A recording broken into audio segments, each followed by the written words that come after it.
and stuff. Say something. Something. Yeah, I can hear it. Cool.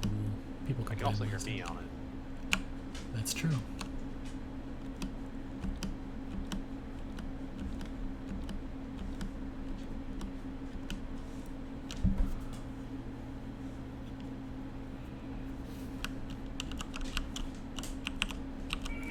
We're doing this on retail. We're just gonna use retail as a companion piece to the video we're gonna watch and the discussion we're gonna have. I know that like I learn much better being in a space than watching it on a video. So like I find actually going in and figuring out placement helpful. Yeah, that makes sense. I mean, I've farmed AQ back in vanilla and cleared Nax, but I haven't even logged into retail.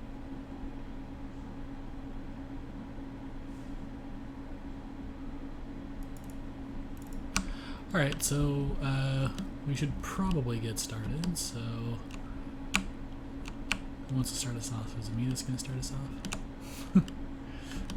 Probably me. So we're going to... Can you start with some lore and some backstory? Really set the mood.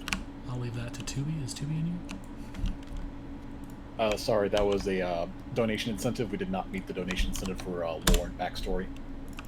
So I posted the video that we're going to be watching in RFI only. If you'd rather watch it through that rather than through the stream, since the stream will be a little bit delayed, that might be a better idea. Because you'll be hearing me talk about it before you've maybe seen it.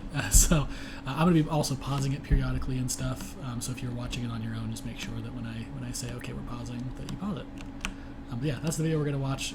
People might have already seen this one. It's a really, really popular video, and it's really nice and concise. We're going to try to keep this as concise as possible. So yeah, so that's what we're going to be watching. I'll give people just a second to open it, and I'll change my stream over to watching the video.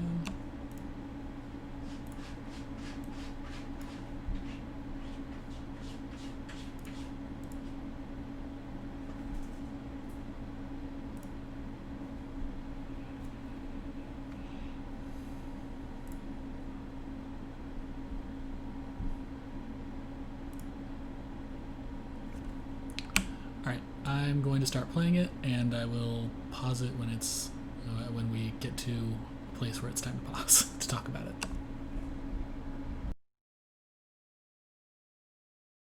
Man raid. Tier gear is very similar to how it's done in AQ20. So will you To get a be piece of sharing gear, your screen you will need as to well? collect 2 sets of 5 scarabs, and these are the exact same scarabs. You also need... He's not even live. So I'm streaming to the place that I mentioned in RFI only. I don't know if Discord really likes it if I stream twice. Also, I paused it at 250-ish. So it should be streaming to my Twitch, because Discord doesn't allow you to stream and have it record a video at the same time, whereas Twitch does allow that. So that's why I'm doing it to Twitch. I can see if Discord will also allow me to stream it to it while I'm doing this. I guess that's a good idea. I found the link. Thank you. What channel is the link in? RFI only. Gotta scrub this a little bit. If you just click on Snark, you can find his Twitch page, I think.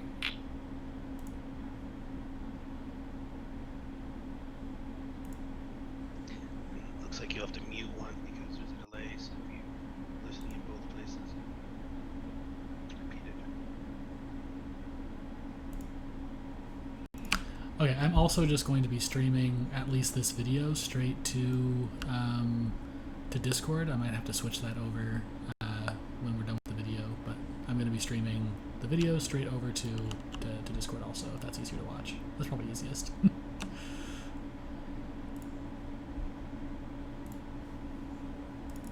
Hopefully everyone can see the video in Discord. It's hard for me to check because I have 2 full screen things going on.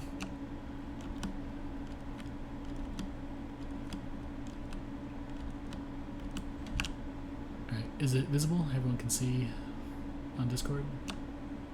Yes. Right, and did it play? Welcome to AQ40. Upon entering, you'll find your first challenge. Obsidian Eradicators are like little moems from AQ20. They'll drain your raid's mana, and when they get the full mana, they'll explode and do a lot of damage. So Priest, Hunters, and Warlocks drain their mana, but if your DPS is good enough, you could probably just tunnel them instead. We're going to kill them fast. Spoiler. These Anubiseth Sentinels are up next. Each of these adds get one random ability from this pool. Just cast Detect Magic on each of them to see which ability they have, but here's the catch. When one of them dies, all of the others heal to full, and they gain the ability of the one that died. So it's your raid's job to decide which one to kill first, and look, I'll be honest, dude, if you fail to kill these adds, you probably won't get far in the raid. So thankfully the portal is right behind you, so you could just leave now, okay? You'll need to fight 2 of these packs, and then you can face the first boss, Prophet Scarab. Spineless wretches, you will drown!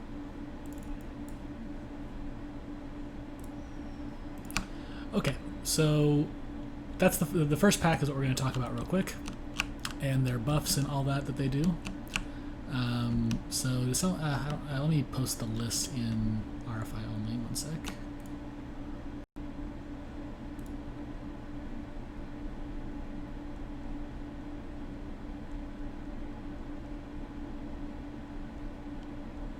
Anyway, so what'll happen is all 4 tanks will pick one up, and then the tanks will call out what they are, and then whoever's leading it should call kill target. Yeah, so for most people in the raid, you just generally you have to make sure that you're killing the target that we've set as a kill target. We're going to go over the assignment sheet, so you'll be able to see how assignments are kind of done in terms of who's going to be tanking what, who's going to be healing what. So we'll bring that up at the very end when we're going over that sheet. But yeah, so the order that I just posted in RFI only, that's the order that we're going to kill these things in. We'll kill the one that does renew first, and and so on, as it says. Each of those things that they do have a different scare factor. Although these ones are quite a bit easier than the ones that exist in later on in the dungeon. Is there anything else about these that I really need to go over right now, Trixie? No, you guys, the big ones the raid will need to know about is Shadow Volley. So if we get a Shadow Volley, just moving close, there's a certain yard, I think it's 27 yards, and everyone just has to get up close to that one. Other than that, the first 4, these packs are easy. Yeah. So yeah, just get close to Shadow Volley. That's a good point. I forgot about that. So yeah. What if they have Thunderclap? These ones don't really hurt. They won't have both. No, each one's gonna have a separate one. Okay. The ones later on will have 2, and that's where you gotta pay attention. Alright. So how do we want to do what we're doing in retail? Do we want to go through the whole video and then go through all of it in retail, or do we want to do it one at a time? I'd say go through the whole video, and then you can do a retail demonstration after. Is this video for the whole guide, or is it just trench? It's for the whole thing. Yeah. Okay. It's just a really quick overview of the whole thing, and then we're gonna talk about it more in depth as we go. Yeah, you might be able to increase the video speed a little bit. Dang it! My mouse is all messed up. Scarum will need to be tanked in the center of the room, and he has a 1-second cast time on his Arcane Explosion spell that can and should be interrupted. If the person with aggro on the boss is not in melee range, he will spam cast Earthshock, which will quickly kill the player. So make sure the tank has threat at all times. He also casts a spell called True Fulfillment, and this is a mind control that makes the affected player very big and very dangerous, so be sure to polymorph them. The most important ability Scarum has is at 75, 50, and 25% health, he will split into 3 copies of himself. 2 of these copies are fake, and 1 is real. The fake copies have a very small health pool but can cast the same spells. So these copies spam casting Earthshock on your raid would not really be a good idea. So the melee in your raid need to split into 3 separate groups. One here, and one here.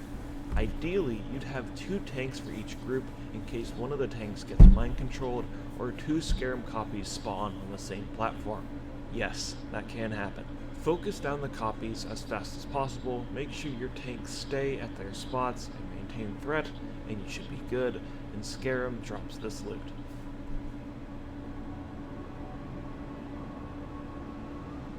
Alright, can you bring it back to where it was shown the platform with all of them? Is that good? Yeah, right there's good. So right here, I don't think you mentioned it, but it is extremely important that mages get sheets off. That right there alone can kill the raid. Yeah, the big boys hit harder than a Dr. Weevil mind control, so anyone who was there for that fun. We're keeping So the the big thing ads. is going to have split mages on both sides. Also, in our raids, the hunters are fighting below these steps. Don't know why, but that's just how our hunters do it. Which they're not in range of heals, so I don't know why they do that. But, Yeah, I'm not sure why that would be the case. yeah. Oh, they did it and it seemed fine. But anyway, so once the melee teams, the 2 tanks at each location, the 2 extras are there to assist with kicking. That is huge. If those kicks don't go off, there's massive amounts of healing. If the kicks go off, it's a relatively easy fight to heal. Yeah, so this boss dies extremely quickly too, which is actually can be scary because you can get double spawns if you kill him too quickly. So we need to make sure that we actually don't do that. So yeah, his health is very small, and we'll have assignments and all for everyone to make sure they're standing on the right places. So it's similar to Neff and Razorgore, where we're going to have sides that people are standing on, except there's 3 places for the melee and 2 places for the ranged. And then two also places for the what you'll healers. want to do is mana drain him, so you can tell which one is him. I mean, it's pretty easy. The extra guys that get spawned have way less health, and they just start, dying fast. So it's pretty easy to tell which is which. Did they fix it so that when you mark him, the mark goes away when he splits? We don't even mark. I don't know. Because it used to be that if you marked him when he split, you just see who it was. Yeah. We can try that, but again, with our DPS and our skill level, this isn't going to be an issue at all. The big things can be the kicks, the mage sheeps, healers being in the right spot so you're not line of sighting anyone, and tank aggro. If the tanks don't have an aggro and it's a ranged person, they'll do an explosion, arcane explosion. So for this fight, you're going to definitely want arcane protection and greater nature protections. You want to pre-pop both of those during the trash on your way to this fight. But other than that, this fight's pretty easy. Yeah, so on your required class consumables things that you guys should have been given or something at some point, there should be arcane protection potions on there, and this is the fight that it's for. No other fights are using it.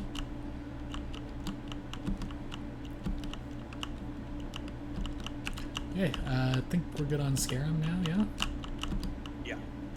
Okay, gonna keep playing. Are there any questions? I'm a teacher, I know for a fact that nobody has any questions because they'll be too embarrassed to ask. Now's the time to do it. This is all about getting strategies right, and it makes this place super easy if you do it right. Not super easy, but it's if you fuck up strategies, you will die. This boss is actually fairly super easy if you do it right. What's the name of the spell? Will be pummeling, kicking, whatever. I can't remember. Their feet glow. Yeah, it'll glow a holy color. Basically, like yellow. you all smash fucking kick. Yeah, it's on a very long cooldown, so we don't have to do a rotation last night, if I remember right. It's a very short cast. Very short. Just a 1 second cast. Yep. Faster than a flash heal. So people who've been PvPing a lot, they've got some practice in, I guess. But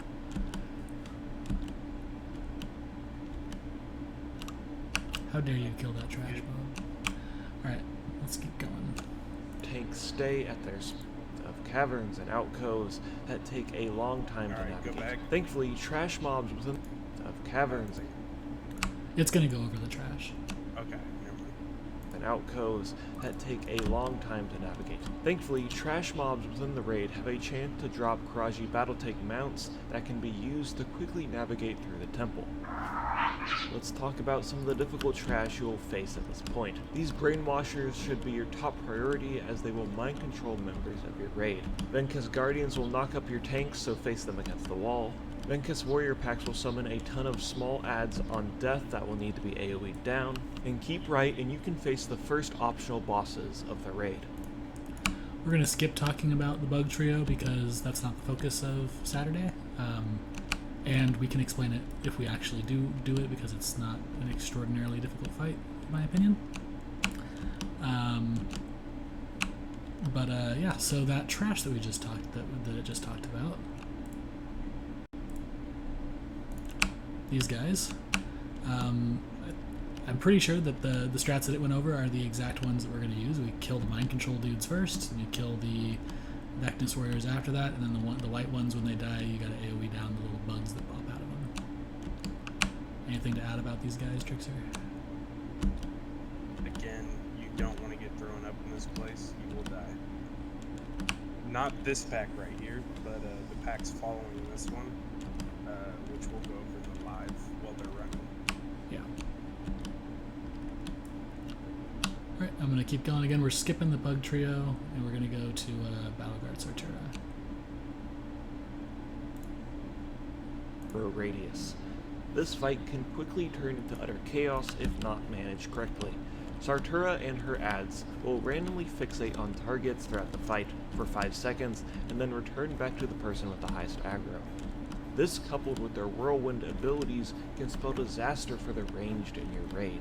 Because of this, you'll want your party spread out in a taunt rotation for warriors so they can keep Sartura in the same spot during these fixate moments. Come on over here!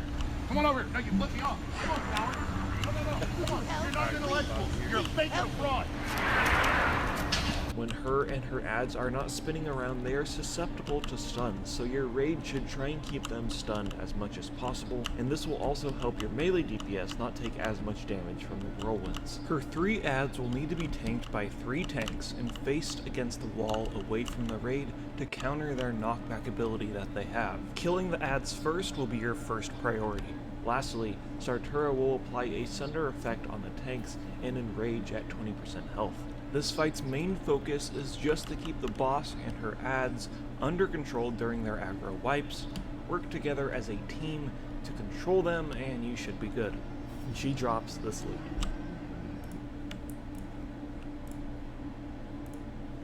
Okay, so on this fight right here, I assume we're going to do pretty much the generic strat everyone's using in Classic. You're going to pull all 3 adds to one side, and the boss off to the other, and then are we going to do the cleave strategy or one by one? Cleave was what we planned on. Okay, yeah. So what you want to do is warriors, charges, paladin, stuns, rogues, anything you do to keep them stunned while they're not spinning, and then you just cleave them down, and the 3 adds die relatively fast. Big thing is getting them stacked right away. We still have had problems with that going into ours, and it just causes chaos, but it's pretty manageable. The big thing on this fight is don't be afraid to run away. Live, save buffs, don't be afraid to run away if you feel like you're gonna die. And then it's basically as it is. When they're spinning, you run.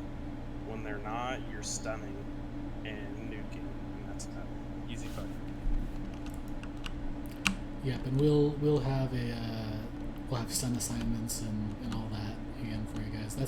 It's a fairly easy fight if the execution's right, similar to Scarab, where if you just execute it right, it's not incredibly difficult in my experience. Even back in vanilla.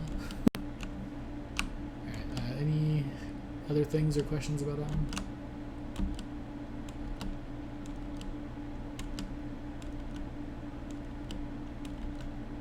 Lips. Everyone should have lips. Everyone. Yeah, lips are good for that one. You got anything to add, Tui? No. Alright, gonna move on to Suppression Room Part 2. To get to the next boss, you'll face the Scarab Gauntlet. Think of this kind of like the Suppression Room from BWL, except it's a mile long and it sucks. Even more. At the end of the gauntlet is the next boss, Frankus the Devourer. But the problem is that he has an incredibly large aggro radius. In vanilla World of Warcraft, this spot here was the safe spot where you wouldn't aggro the boss or the scarabs. I'm assuming that in Classic it will be the exact same way, so now you can drink up, buff up, and get ready to pull the boss. First off, Frankus has Mortal Wound, which is a cleave that also applies reducing healing stacks, so place him away from the raid and tank swap when stacks get too high. During this fight, hatchlings will spawn from these big buttholes, so you'll need an off-tank to round them up so they can be quickly AoE down. When these hatchlings spawn, a random player will also get entangled in webs and teleported to the entrance of one of these bug tunnels. Healers need to be aware of this because these players take heavy damage. Lastly, the most important ad you'll need to kill are these worms called the spawn of Frankus. 1 to 3 of these worms will spawn, and after 15 to 25 seconds, they will enrage and start one-shotting members of your raid. They can be stunned and should be quickly dispatched as fast as possible. With another easy boss down, he drops this loot. The spawn of Frankus. Okay. So I just kept going past the suppression room because I think it's fairly straightforward. Was there anything to add about the suppression room at all? Okay, so suppression room, what we're gonna do is basically if you can cleave. Don't worry about killing the little guys; they die extremely easy. The big thing is tanks picking up the blue guys. I forgot what they're called. You pick them up once you get to one. Basically, the raid stops. You kill him, and then you keep going. Again, this is nothing compared to suppression. This is a cakewalk. Yeah, it's much easier. It's linear. The big thing is you all stay on the left side, and you stay together. If you have a big train, then there's the chance of getting spawns behind you. Again, it's stay together as a group. Don't worry about picking up those little guys as tanks. I mean, if you can pick up some, that's fine. But our warriors will be cleaving the whole way through, and shit's just gonna die. So just stick to the left side. That's the big deal. Okay. All right. So that's the suppression room. That suppression tunnel is like Trixie was saying, is not too bad. So how about Frankus? Do we have any, so anything to add on that from your perspective, Trixie, before I talk about healers? So what we do is we don't actually have a tank picking up ads in the back. We have a paladin buffing. Yeah, the keep it spell trick. Yeah. And like just like your full tier 2 or whatever. And again, as a warrior back there, I just cleaved the whole time while I was killing the boss. The big thing is the snakes. When they spawn, stun them if you can. So far in both of our raids, we've only had one spawn, and that was like when the boss was at like 5%. Yeah, they have a very long respawn timer, so. And they will one-shot you though, so if they are coming in and we're already killing shit, not paying attention, they need to be stunned, or they will one-shot people. I think the tanks have a little more to do on this one. We might have to tank swap. Yeah, they do. They have wounding, right? So they probably have to do one, maybe. Yeah, tank. I think with our raid, they'll only have to swap points at most. Again, this is a tank and spam, easiest boss.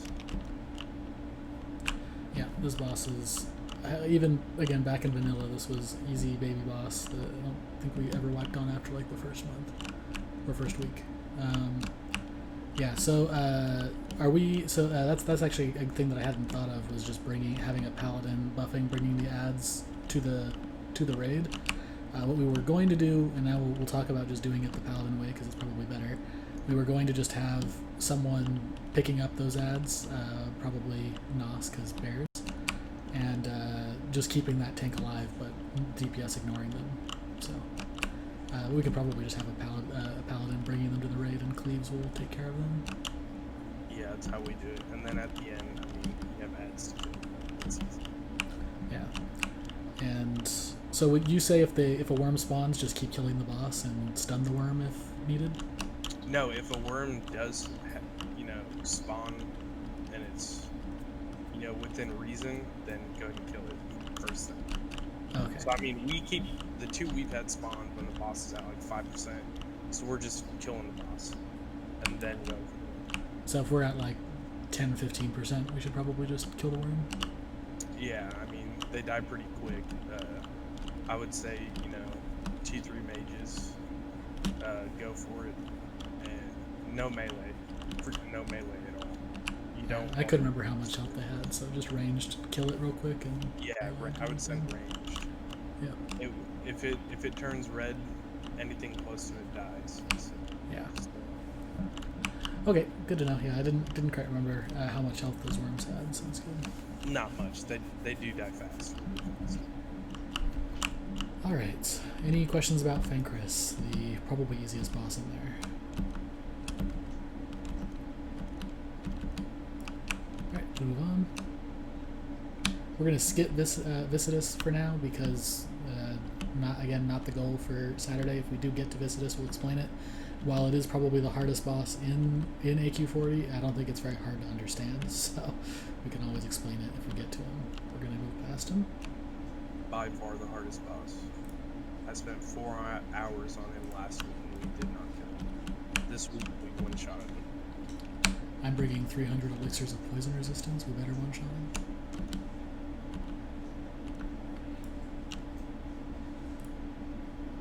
Gosh dang it. Keep my screen's like off because of the stream thing. You'll face some more difficult trash. These wasp packs come with these lashers, which are basically little sarturas that will fixate random members of your raid. These wasps have a poison called Catalyst Poison that will need to be dispelled quickly. That is because a member of your raid that has Catalyst Poison will be one-shot by the stingers, which will randomly charge people in your raid. And if that member of your raid has Catalyst Poison on them, now that's a lot of damage! And speaking of awfully deadly and annoying enemies, no joke, now it's time to face Princess Who. Sorry, what was that, Tracy? That no joke will one-shot you. Yeah, so but would you recommend, we used to have this even back in vanilla, would you recommend like druids and paladins just make a macro for spamming for those trash pulls that instantly dispel the poison? Yes, I died to it last Wednesday. Right, On my breach, I wasn't dispelled. It was a critical hit of like 5k. Yeah, so I'll figure out what that macro is and I'll post it before we go in tomorrow. But yeah, so druids and paladins, you'll just have a macro that during those trash pulls, you'll just sit there and spam the macro that will instantly dispel anyone that gets it. That way, if they just get really unlucky and get charged right after getting the poison, they don't die. Because that's a super annoying thing to weird RNG thing to die to. It's even worse than the blossoms from Molten Core, I think.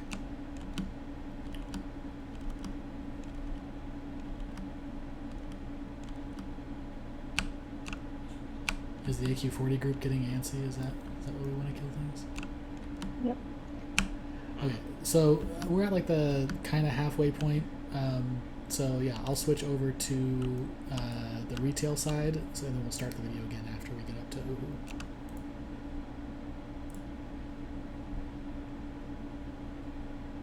Where did my OBS go? Sorry, one a sec.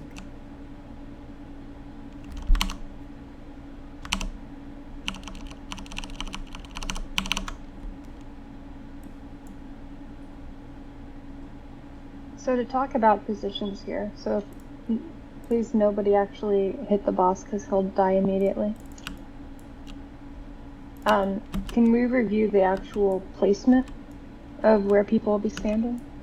Yeah. So I don't know how close. Just go kill the boss. Don't worry about it. It's not gonna matter. All right, Yeah, stop here. If you keep going forward. Oh, sorry. If you're watching the. I'm watching. Sorry. Oh, you're watching the Sparks. Okay. Did you get yours going? Okay, yeah. Burke. So I just put mine up. Okay. I'll go with yours. I'll give her this thing with yours.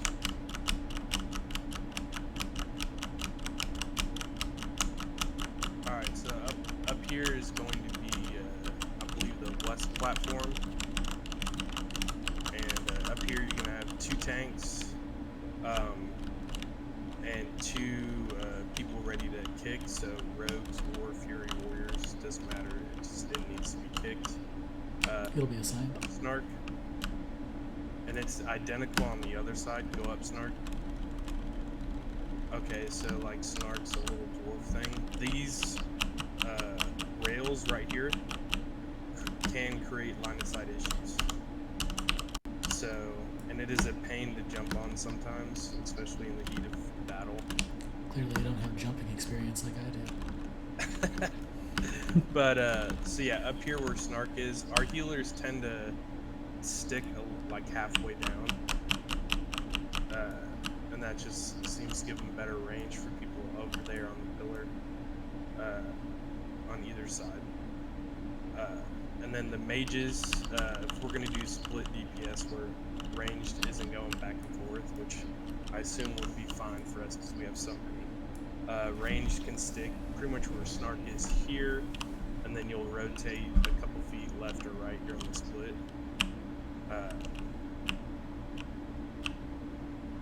We could do, you know, a few ranged left, a few in the middle, a few on the right. It's whatever you guys decide. But again, this one goes by pretty quick. All ranged will be up top though. Yeah, I figured we might as well just have our hunters up here as well. So when the split happens, it'll go to all 3 platforms. Most of the time we'll have an ad. They do sometimes double spawn on the same one, and if you don't get a spawn on your pillar, I would say the tank and a rogue at least stay up there. The 2 tanks and a rogue, and the rest of the DPS you can kind of peel to the middle if that's where the extra ad is. Yeah, and if it's on the other side, the ad will die too fast for you to get over there. So. Yeah, and basically the big thing about melee on this one is, for this first one, I would suggest stay on your platform. That's how we did it as well on our first week. All the melee stuck to their platform. And now this following week, the way we did it, once we got a little more comfortable, we went ahead and swapped down to like there's 2 ads in the middle or 2 on one side. If you're close to it, so if you can go into the middle, then go into the middle. If you don't have an ad, if not, stay there. You'll get more comfortable with the fights as we do this, so that's when you'll be able to judge it better.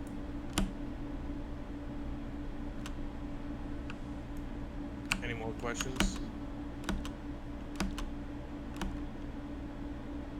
Yeah.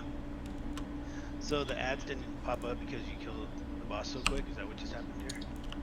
Yeah. So it'll be every 25%, so 75, 50, and 25 are when the ads will split, and then once the last one's done, yeah, it's just tank and smack. Yeah, unfortunately, we probably won't be able to show off mechanics because we can't get them to any percent. Even if when I meleeed this boss, I hit them so hard they died. So silly power creep in WoW. Wow, weird flex. Yeah, weird flex. Okay. Alright, Snark, you can start heading down.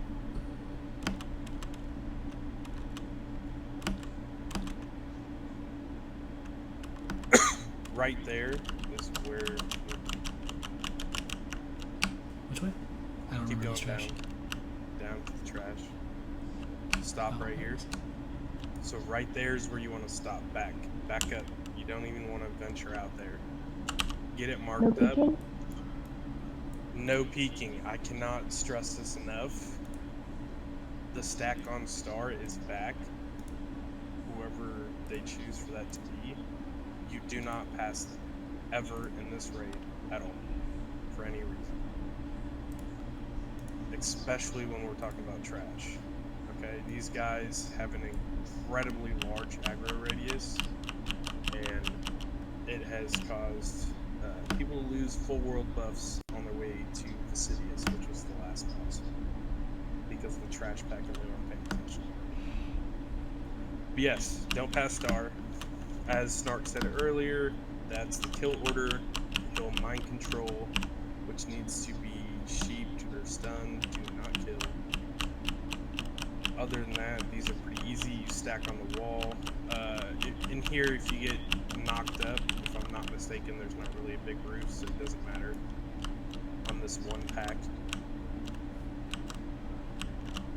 And then you can start heading down the tunnel. Alright, get off your mount. Well, I guess you could have kept riding it a little further, but if you're starting to lag. Everyone to the left. Hug the left wall. It's just better to get into the habit of doing it this way now. And the reason you do this is because once you come around into the open room, the packs on the right can pull, even though they're down below you. So right there where circle is, the ads will pull to that. And you'll wipe us 100%.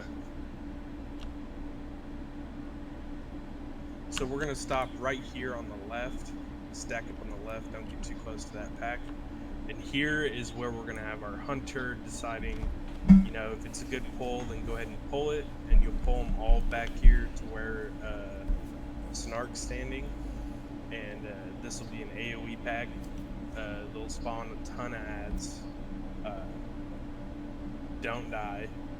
It's really easy. They don't blow, smash you up in the air, do anything crazy.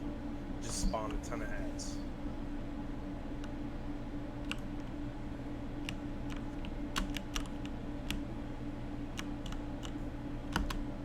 And then once this pack's gone,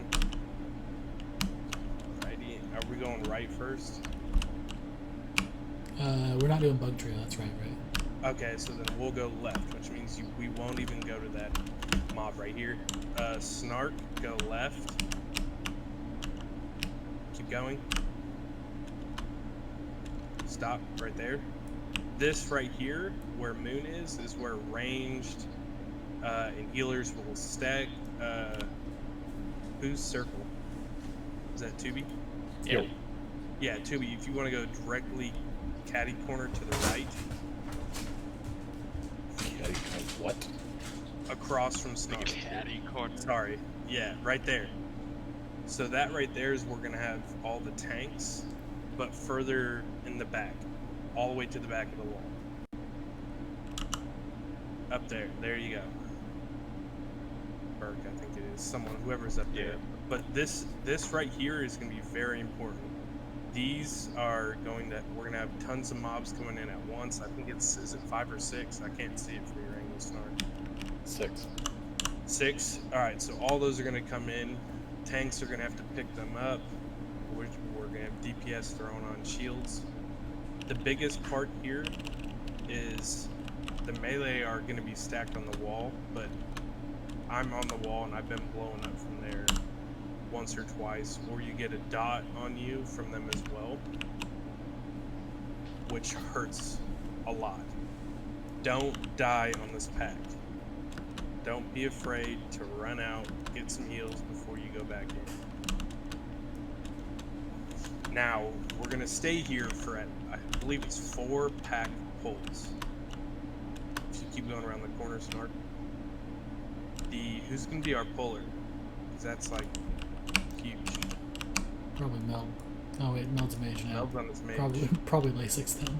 So Lasix so or this pack Jake. right here is gonna get pulled back to us. Well, you guys can see it. This roaming pack right here will also get pulled back to us. And then the pack on the left, right there, will get pulled back to us. And then that far pack, all the way down there, same thing. But what we're gonna do is pet pull there. So basically, a hunter's gonna run his pet down there, and then sprint back. And same thing. It's it's simple, but it's very easy to die in this business. And you're gonna stop right about where 2 is. Start to hurry up. Sorry, my fiance was talking to me. Yeah, right there. Just when you're just in render range to mark is where you stop. Get them marked up, and then we have been tanking to the right. Is that how you plan on doing it, 2B? Boss to the right? Sure. So what we'll do here is we'll try to peel the boss to the right with his assigned healers and get all the ads to the left side. You want them to split up so when the boss starts spinning, our melee DPS casters, healers aren't as worried about what's going on with the boss. They should just be worried about those ads, and that is it. But you stack them, kill them all, cleave them, do whatever you can to kill them. If we can, let's try hold up on killing just so we can maybe see a mechanic. Maybe. But yeah, what those guys, what they'll do, they all do it is they'll spin, and there's just, you cannot stay in on this fight. Even at 10%, 5% run. Let casters take care of it. And you said we're splitting the boss and the ads? Yeah, so where 2B is no, maybe not 2B. Yeah, I think Snark's screen's moving. Alright, so right about where Snark is, actually, is a good place to try to stack all the ads if we can. Right about here. Over there where the boss died is where we're going to want the boss. So when they start spinning, I mean, he almost can cross like damn near this whole room. And they moves fast. So you basically everyone just spreads out and runs. Does anyone have anything else to add on this? Healers. This is very healing intensive. If those stuns don't get off, as long as the stuns get off, they're not doing any damage unless they're spinning, and so it's not too bad. The second they start spinning, if you have the mana, pop shields instantly on any melee in range, a dot heal, something, because while they're trying to run out, they're gonna take damage.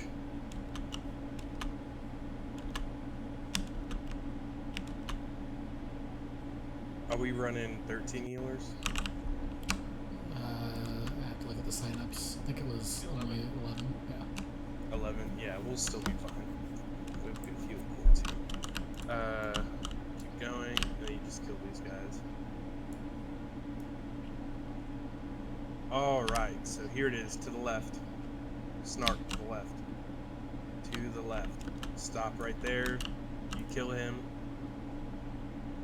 Alright, keep running. Stick to the left, basically cleaving anything, all these down, just cleave them. Is this gauntlet-like, where if you take too long, they respawn? Yes, it will respawn. Every 20 seconds. I see there's someone trailing in the back there.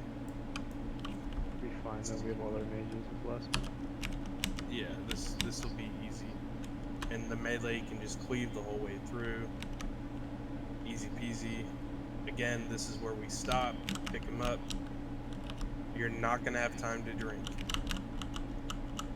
It's also going to be really important for paladins. Keep your Blessing of Freedom on your bar for tanks, just so when we're taking the big guys, we can move fast because they put us slow on us. Okay.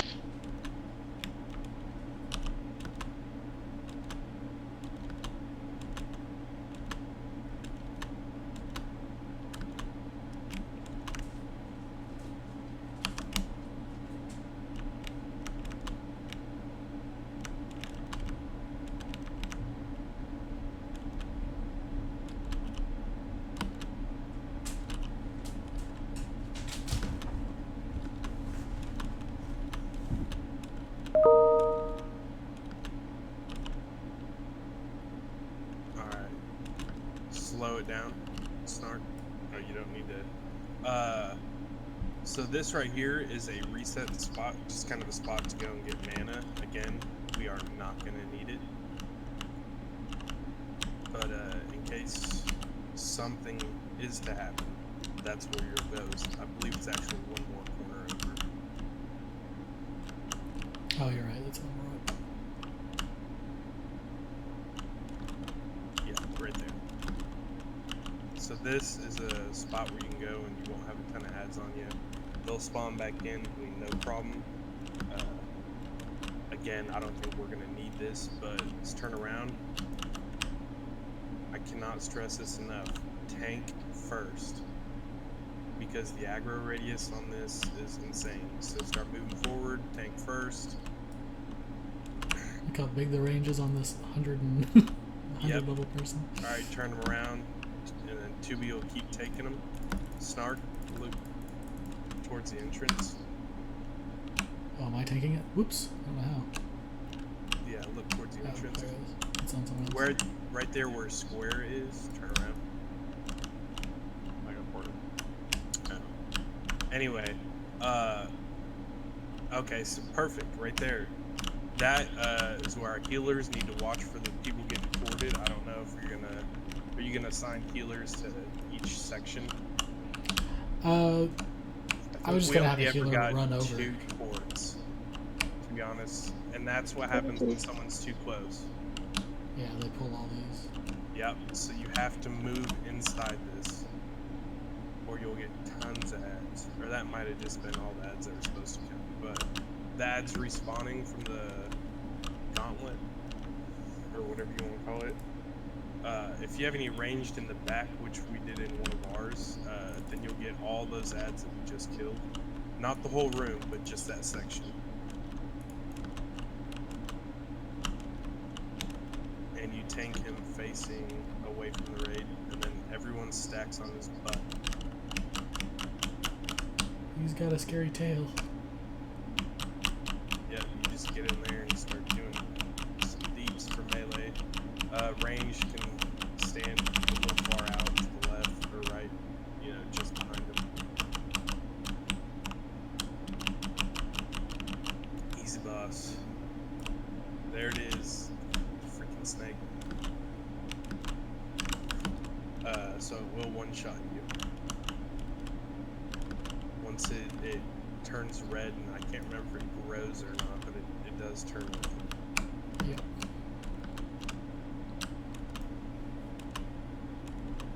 Alright, let's keep going. You can kill him now? Yeah, just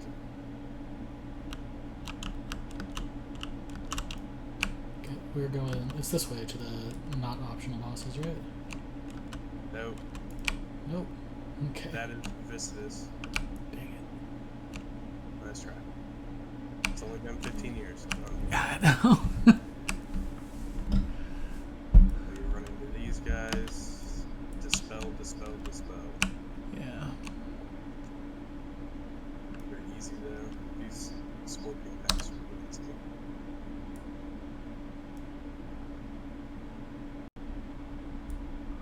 I can't stress this enough. Don't be afraid to ask questions while we're in our first raid. I'd rather you ask a question and get it answered than us dying.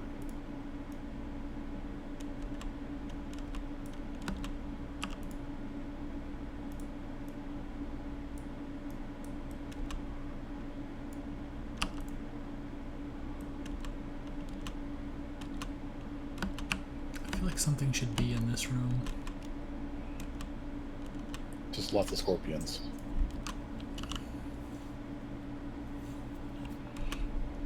Alright. This right here, where Snark is where everyone stops.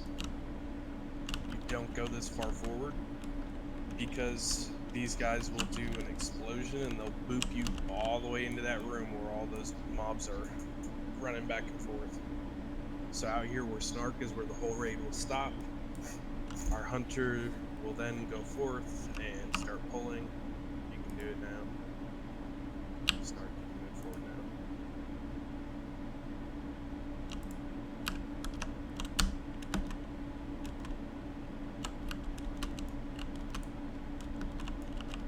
These packs can be very random.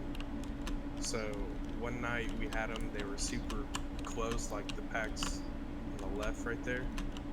See those two packs?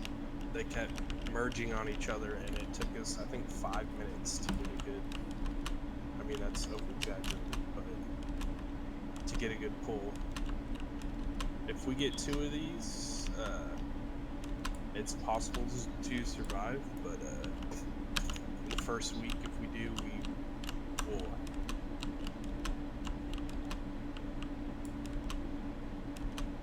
And then, Tubi, you know the kill orders on these, so no one will have to worry about that. Or Well, I whoever's guess working.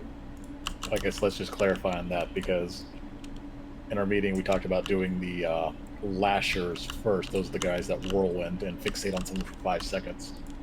Yes. So we don't want to do the stingers first? No. Okay, so as long as we're doing the spinny ones first, we have to make sure that poison is top priority dispelled. Yeah, I'm just gonna, like I said, I'm gonna give out macros, and these fights aren't that hard to heal, so paladins can probably just spam the macro. Yeah. These pulls right here are not hard at all. If you don't pay attention and you miss something, you'll die. Yeah, most important thing is if you do get the fixate on you by the spinny person, just be polite and don't run through the raid. Alright, we're up to poo-poo run, so back to the video.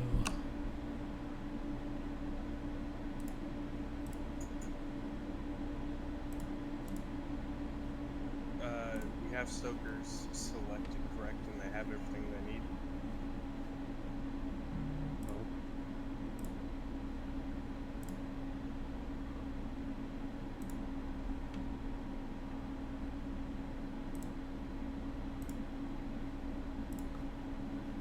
We only have so many melee unlike your guild, so they are selected.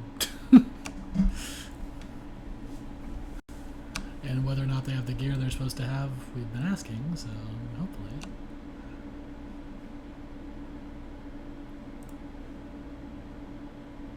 Alright, I'm gonna play the video. Huhuran. Huhuran is a fight that is hard and fast. The catch is that nature resistance is very, very important for this fight, especially for melee. Huhuran has an ability called Poison Bolt. This is an AoE spell that afflicts the 15 closest people. She will also cast Wyvern Sting on the 10 nearest targets, which will put them to sleep. But if it's dispelled, it will deal 3,000 damage, so only dispel it on your tanks. And oh yeah, tanks will also have to deal with her Acid Spit ability, a stacking dot that will require you to have 2 tanks. During this fight, your melee will play as the meat shield for these abilities.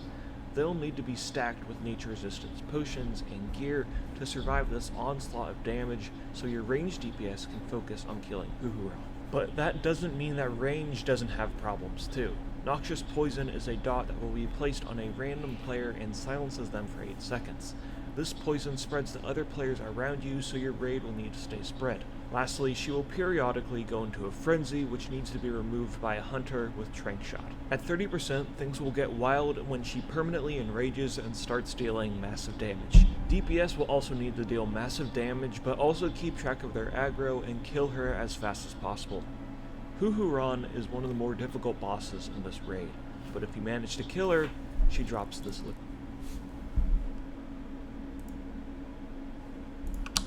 Okay. All right. So it says 200. We have a ton of melee, so we run 125. So I'd say 150 for our raid. What do you think, Snark? I think it depends, because we are considering, depending on how buffs look going into her, we are considering just trying to burn her. But then, yeah, if we don't burn her, we'd do 150. Even fully world buffed, I think we did 125 to 150. And that's extremely melee stacked. It's too risky. Were you talking about no nature at all? No, it would be like not horribly prohibitive gear, so like gear that really lowers your DPS. So you probably have closer to like 100, I would think. Okay, yeah, that should be fine. I'll let you guys make that call. Again, this is where, 30%'s coming around. Everyone knows shit's about to hit the fan. I would say warriors pop your cooldowns about 35%. And then I would save Rec for this fight. Yeah, we're all definitely saving Rec for this fight. Also, the nice thing about us having so many hunters compared to most other guilds is I think all of our Soaker groups will actually have Aspect of the Wild, so that's cool. Perfect. Healers. On this fight, all I did was it called prayer healing? Yeah. Especially after 30%. That's all I did. I was in a full melee group. I threw bubbles up at 40%, I think. Started throwing bubbles up, and then I just and renews on all the melee in my group, and then I started prayer healing. Because until this portion of the phase, healing is really not that bad. It's pretty easy. I think I went into 30% with like 70% mana, and I was kind of okay to start burning it, no problem. Popped a mana pot at like 20% and kept going. Yeah. It was dead. So it is massively important to conserve mana until the enrage, and then once the enrage happens, every single priest is going to be in a different group in our group makeup. We're going to go over that, the page that shows that in our assignments in just a little bit, but you're just going to be using a lot of prayer of healing. Honestly, you'll probably be using prayer of healing downranked even before 30%, if I remember this fight correctly, because of the raid damage that goes out.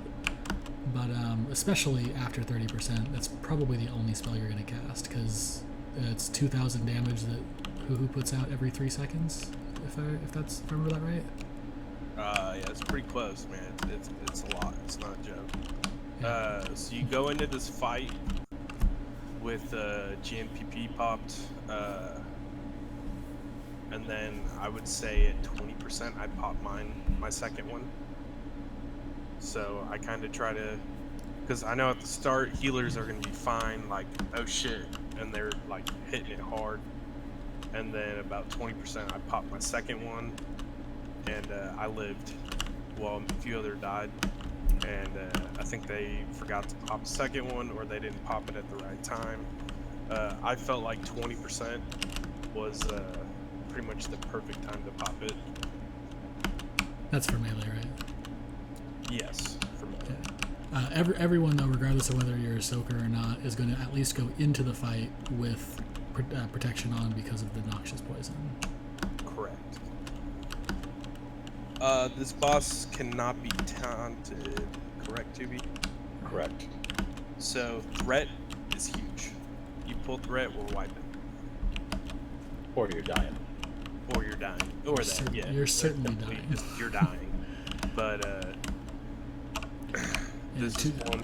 And there is a threat, Wikora, that I suggest all mages and warriors have. Once you're in, I think, within 10% of the main tank, your screen starts flashing red, and just stop. I've done that and gave it, 2-3 globals and started again. I've never had an issue. Post that week over? Yeah, at the beginning of the raid, we'll share it in raid too, but we can post them in RFI only until then as well. Also, does someone have a better threat meter? Mine just isn't working anymore, like flat out. You just use tiny threat? I used, damn, which one was it? Details? Not details. Omen, I think. Yeah, I don't like Omen. Yeah, Tiny Threat's Yeah, great. Tiny Threat is what should have been listed for required for rating. Yeah, that's part of the one details. we want everyone to have. Okay, yeah. Switch to Tiny Threat. Yeah, I think Omen's no longer being updated since they updated the API to have threat actually be accurate. So Omen is now somehow inaccurate. Yeah, mine stopped working. But yeah, so this is definitely the hardest boss up to this point because we're not doing this before this boss. And I think it's probably the third hardest boss in here overall. Could be just Who's cleansing all the poisons? none of the poisons are cleansable, so nobody, except for the one that you don't cleanse. So the tanks are going to be calling for cleanse, right? yeah. So that's actually a good question for you, Trickster.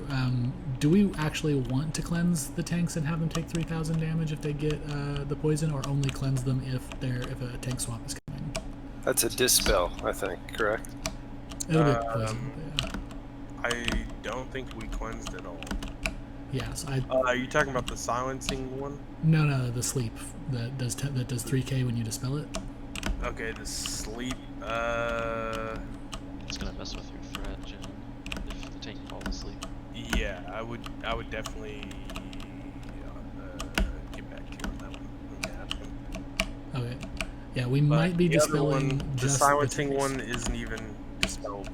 Right, the poison bolts and the silence and every other poison besides the sleep are all non-dispellable, and you super don't want to dispel the sleep on anyone that is not a tank, and maybe not even on tanks. We'll get back to you on that. But really don't dispel it on anyone that is not a tank, because they will die instantly. So dispel evils? I mean, yeah. Yeah. Yeah, we all agreed on that. Alright, any other questions about this boss? Salute Pinata. Oh god. Fuck. Loot Pinata. Alright, let's keep moving. Alright, can I keep playing the video? Here comes the fun. Which doesn't have problems too. Down the hallway to the next boss, you'll face these Anubisat defenders. These are the same mobs you fight before the last boss in AQ20. These are the 4 different abilities they can possibly have, and it's possible that they can reflect these schools of magic. Just use detect magic on them and make sure your raid is flexible. Alright, so we'll just start at the top. If it's Meteor, which is the fire, everyone's gonna start into this room with GFPPs. Everyone. The most important part of this is the initiation of these pulls. Everyone needs to literally be stacked on star. Everyone. If you know Butts' Twitch, you can watch what happens when a tank goes too far forward and gets one-shotted by a meteor. It's quite funny. So the Meteor and Plague, with this one, everyone, healers, everyone will stack on top of the mob. If you get the Plague dot, you will run off to the right or left, and then just kind of be mindful, because there can be 3 or 4 during one of these encounters. Healers, don't forget to heal them. And then you will, if you don't get out, you'll start killing everyone inside the raid. So we'll have one person calling that out for who needs to run out. It's pretty easy. Alright, Shadow Bolt, Volley, and Thunderclap. Alright, so there's kind of a sweet spot where the ranged will stack just inside of the Shadow Bolt Volley, so we don't get that, so that we don't get Thunderclap as well. That's an easy one. The Enrage Explode. Okay, so exactly as it says, he'll enrage and explode once he hits, I believe, 10%. You won't be able to attack him anymore. Run backwards, never forward. Well, you can kill him from the explode like the Bat Riders. Yeah. But you got to be committed to it. Look Run. at that matters. No, run. I'm saying for I this don't- first week, run. Are they even killable when they do it? We tried it in AQ20 last night. We said, okay, fuck it, let's try to kill him, and he was immune. But Yeah. that was AQ20. I'm almost positive that they can't die when they're doing it. If anything, it's ranged DPS. That's something I can test if we get this, because I'll be far enough back anyway. So. Also, another thing that I remember my guild leader very, very specifically saying in vanilla is all you keyboard turners need to pick up your damn mouse and turn around quickly and run away. We had lots of people that took way too long. And these right here, the reflect, mages, warlocks, be mindful of which one it is. Basically, fire and shadow are the two we'll have to watch for. If you use detect magic, it'll tell you which one it is.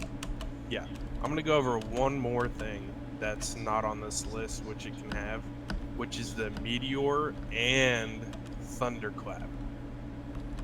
If we get that, there's no choice but to split the ranged and the melee.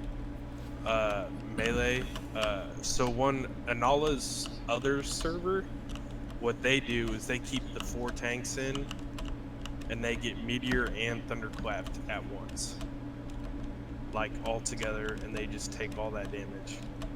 What I think we should do, because I trust our healers, is melee stay in, ranged stack, so that we're not getting thunderclap and we're only getting the meteor.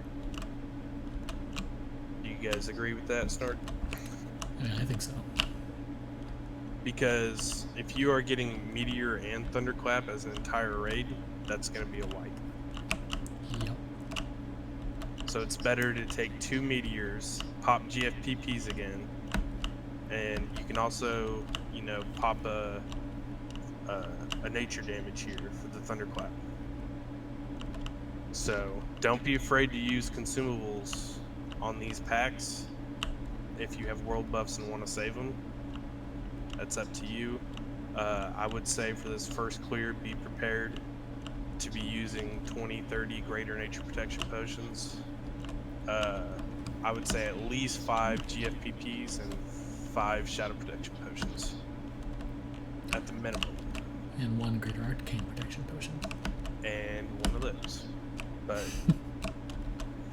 But just for these fights alone. Basically, we'll have whoever they assign to call it out will call it out.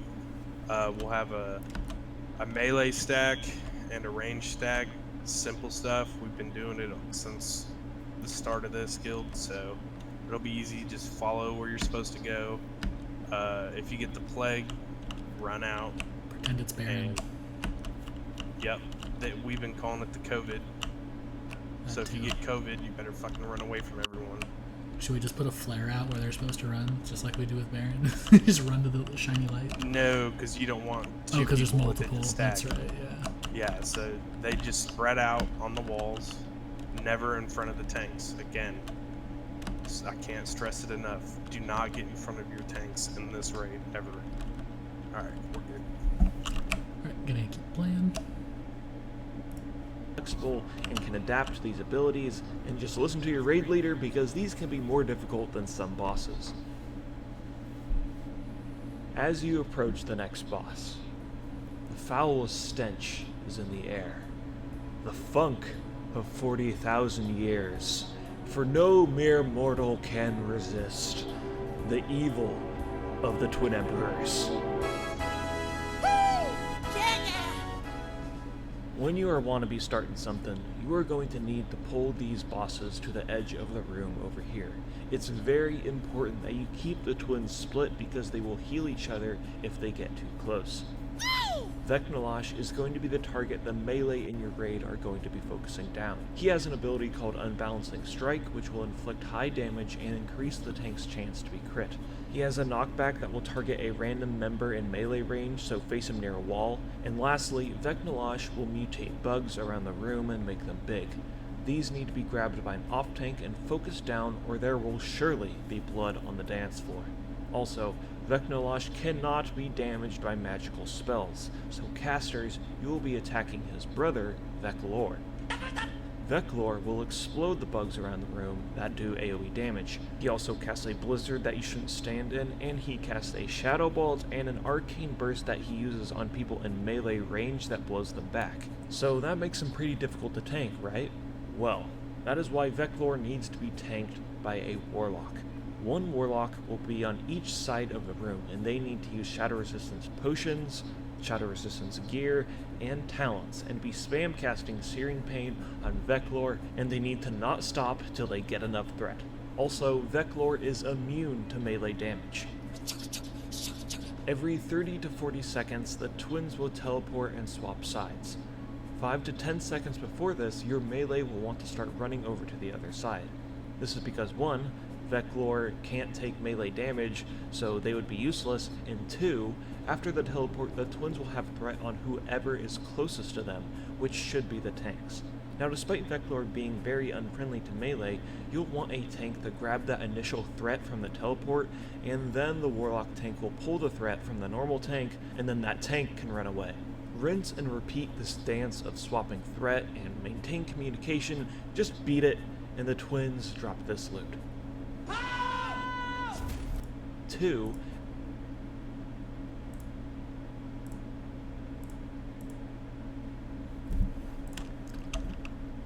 Okay.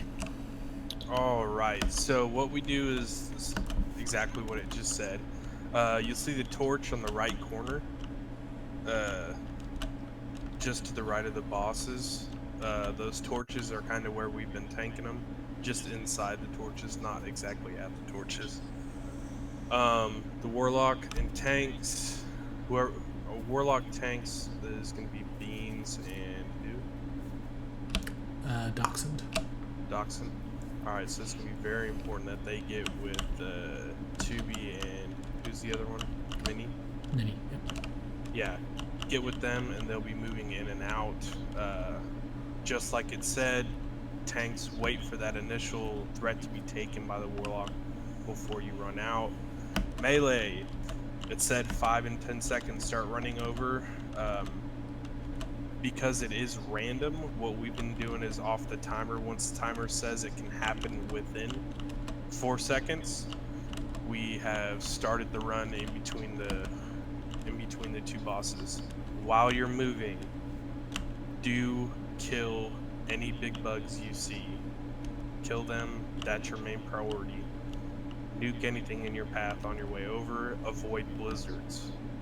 Blizzards do a ton of damage. Do not get caught up in a blizzard. Other than that, all I have to say on this fight is it's in context. We do it in about 4 minutes in a super melee stacked run. Anala's other guild did it in 9 minutes. Long ass fight. Tanks, you will be wearing shields. Can't get away from it. We're trying to figure out a way if it's just a gear thing or what, but I think at least for now, warriors will be using more mitigation gear on this and a shield. Do you agree, Tubi? Oh yeah, it's gonna be a gear thing. Yeah. Alright, and then we'll need to select one warrior. Your job will be Thunderclap and Demo Shout on the melee guy. You'll keep that up at all times. Warlocks, I don't think either of them are in here. Docs and no beans. Alright, so for druids, do we have any druids in here? Gamehenge. If you on this fight, if say Beans dies, while he's dead, a transition happens, and you battle res Beans, his threat will not have wiped. When they swap sides, the bosses do a threat wipe. If you res him after a boss swap, that will cause the ranged guy to go to wherever Beans is and start casting on him, and that will wipe the raid. So wait 2 swaps and then res him? So basically, if you don't, I mean, you can res him, but I would wait 2 swaps like he said, and then try to res him, and then you got to heal him, and he's got to be able to pick up that target right away. Got it. So it's a full cycle. Essentially, Yes. you're waiting for him to swap and then swap back. Yeah. That is right. And then, What happens? It happened twice to us before we were kicking ourselves in the heads, like what the fuck, and that's when we figured it out finally. And that's what was happening, is they were just battle resing, and even after we said don't do it, they did it. So, and that's on to the warlocks as well, because the warlocks will be soul stoning themselves on this fight. So if they die, they should pop up instantly if it's not during a swap. Well, the warlock can just wait to accept the res, right? yeah, so if they get res, they should wait and make sure they don't have auto res on. And when they are accepting it, they should say so that they can immediately get bubbled and spam healed so they don't get instantly killed again. Do we have more than one lock that's going to be in that spec as a backup? I don't think we were planning on it, but it might not be a terrible idea to have V as backup. So on You can't have a backup because they won't have threat, right? Well, it the wipes tank, when they swap. Yeah, so if there's a swap, You have to wait for a swap. yeah, then it's fine. It's no issue. But what I would suggest here is maybe our Shadow Priest. Yeah, they can just try to keep second threat on Yeah. wherever they are. Yeah. I wouldn't even worry about trying to keep second threat. Shadow Priest. We'll is probably do it, yeah. do it no matter what. Do you have any? You don't have any issues with fire mages pulling off the warlocks? Yes. Because of the not pulling off the warlocks, but during a swap, if you have a rolling ignite, that can cause a wipe. Yeah. So It's gonna be really hard for a Shadow Priest to have mana in a 6 to 9 minute fight. that's very true. Reliable. So what, you want us to just not cast? Or do we just switch to Frostbolt when they're about to swap? Yeah, so that's what I believe they started doing. They just kind of watch. It's watch your threat. If you think you're getting too high, swap to Frostbolt. It's that easy. Yeah, we were also considering having, mages only DPS for a short time and then switch over to big bugs for the range, and that way the melee don't have to worry about it when they're running.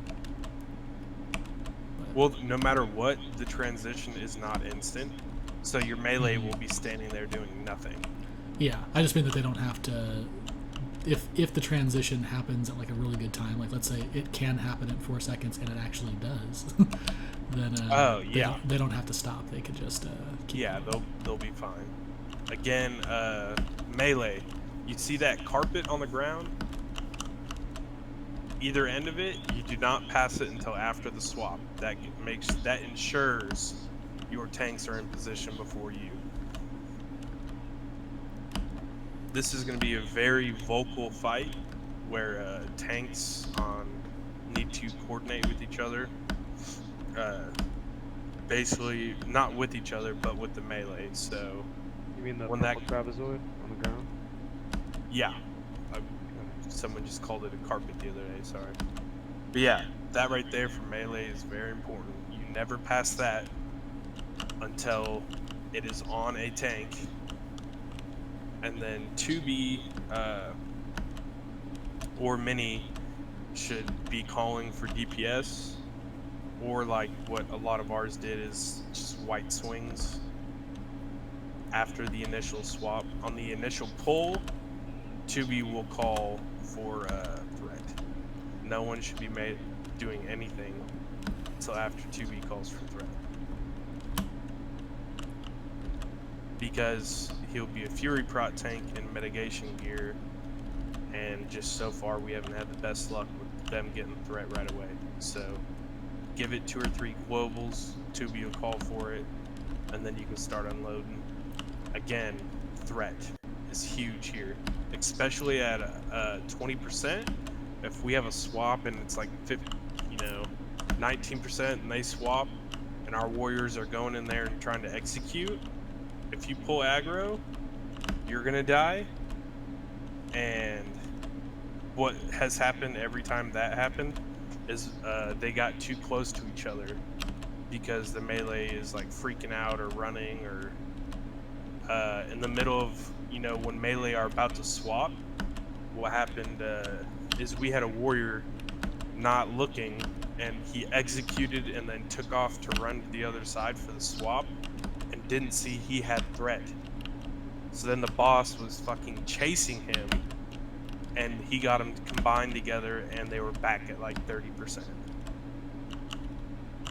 They heal very quickly. By the time we got it under control, everyone was just doused on mana, and it was another wipe. So yeah, I'm pretty sure if they ever rejoin, it's just over. Yeah, they heal so quickly that if they get close to each other, ridiculous. you might as well just give up. Yeah. So, and then the other tank, and you can't taunt. So once Tubi or whoever gets aggro again and tries to run them into position, it's too late. The bosses have healed. So you can survive from it. It just makes it a lot harder. So my suggestion going into this first week is at 20% that the melee kind of ease up a little, or Tubi calls for DPS, or Mini calls for it, whichever side, when we hit 20%. Yeah, and I mean, it's not really a DPS race, right? Like, this first week is about clearing it. It's not about high parsing or whatever, so don't sit there and be like, I gotta get all my executes in, like, in the raid. So treat it like how we keep treating all the new bosses that came out with the Scepter quest, where it's not a DPS race. You just want to not die. Also, healers need to chug mana pots off cooldown. Yeah, like literally, as soon as you've used enough mana to use a mana pot effectively, use it immediately, because you're probably going to use 30. Yeah. Now, what I can say with our group, like I healed it yesterday. This was, 3.5 minute, 4 minute fight, and I think I used 1 mana pot. Well, that's good. So, again, those tanks are going to be getting hit hard. I would venture to say that, the warrior that's going to be getting hit is probably going to take a lot more healing than the Shadow Bolt. It's just kind of what I witnessed, but either way, all we did is we spammed heals constantly. You never give up. Don't wait and hope someone else is going to get a heal off. You're not really healing casters or melee. Tanks are priority. If they die, it means I'll wipe unless we get it under control. Yeah, the entire thing is massive tank damage, and occasionally someone being dumb and running into a blizzard, and then you have to heal them. That's pretty much it. So I used Greater Frost Protection on this, and it saved me because I got one of the bugs exploded right next to me and fucked me up, and then I ran into a blizzard because it was just casted right on top of me. All I heard is I'm bad. So I would suggest. I heard GF PPs were better for that. For Blizzard? You can do both. No, because of the bugs, they're more likely to kill you than the Blizzard. Yeah, no, the Blizzard is on melee, running back and forth. Oh, it's never on casters? No, it's only down on the dance floor. Oh. Most of the time, it was like on this on these stairs where like the big ass cross is, big healer icon. Yeah. There would be a Blizzard there, or right about where the shield is, I'd say. Yeah, because on the left-hand side. I think it's cast by the melee guy on someone on his threat table, right? No, it's cast by the caster guy. Yeah, it's cast by the caster. Okay. Yeah, I mean, it's just, as a healer, Blizzard hit me a few times, and I just moved. It was pretty quick to get out of it. But if you stand in it, they hit, I think, for about 2k per tick. So you cannot stay. Yeah, it's not like Does it cast Gehenna's it Ring of slow? Fire. Don't sit in Does it. it cast it slow as well? No, I don't believe so. Wow, he didn't spec an Amp Blizzard with him. But that's it for this one. You know, once we get one attempt in, y'all are gonna be like, damn, dude, we spent like 10 minutes talking about this. But if the tank and Warlock have it under control, they are executing it perfectly, and the heals are going off. DPS, just do your thing. It's an easy fight. It's just mechanics.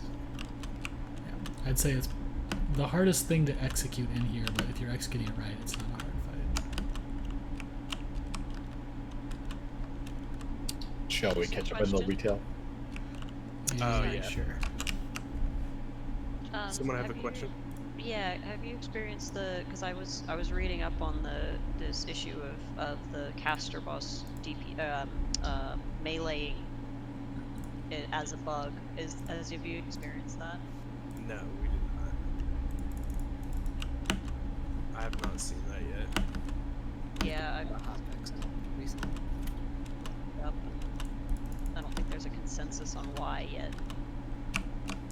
Yeah, I think that they've been hotfixing a lot of the buggy aspects of the fight because I heard it was very buggy at first, but I think they've been hotfixing it. It's a pretty buggy place. But I think we'll be skipping Hoo around, won't we? We haven't fully decided, but required. I think that we aren't going to be skipping her because we want to make sure people see the fight this week. No, I mean maybe after Cthulhu, after we get server first. We didn't come to a consensus on that. We will Okay, well, I mean, it's up to you guys, wherever you guys decide. I would suggest doing her because if we get here and we have world buffs, do her because Cthulhu can be killed without world buffs, easy. Old assumption of world buffs when we get there. Honestly, everything before her is not too bad.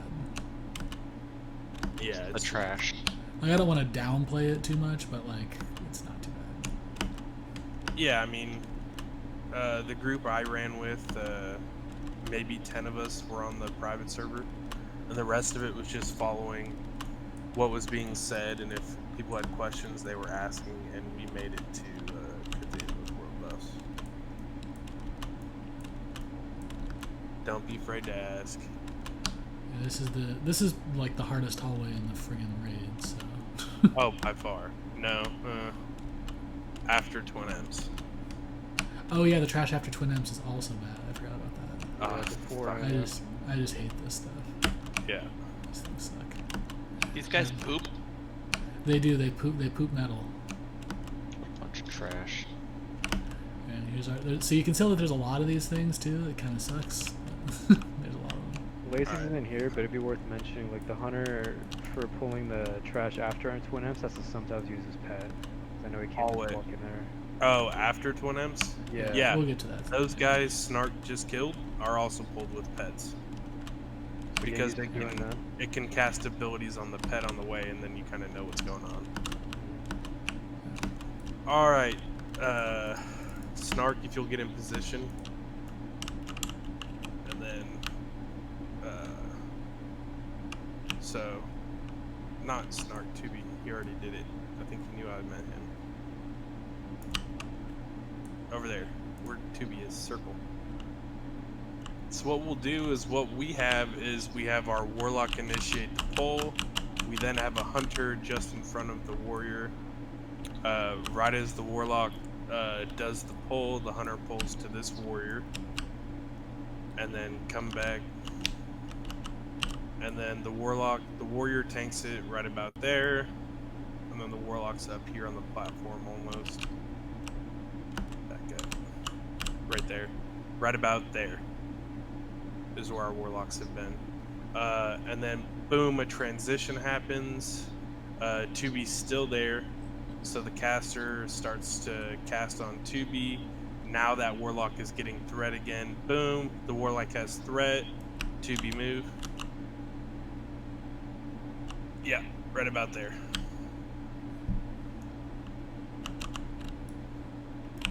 And then that's it. And then as soon as the swap comes again, 2B's already going to be getting ready to move in position and pick it up right away.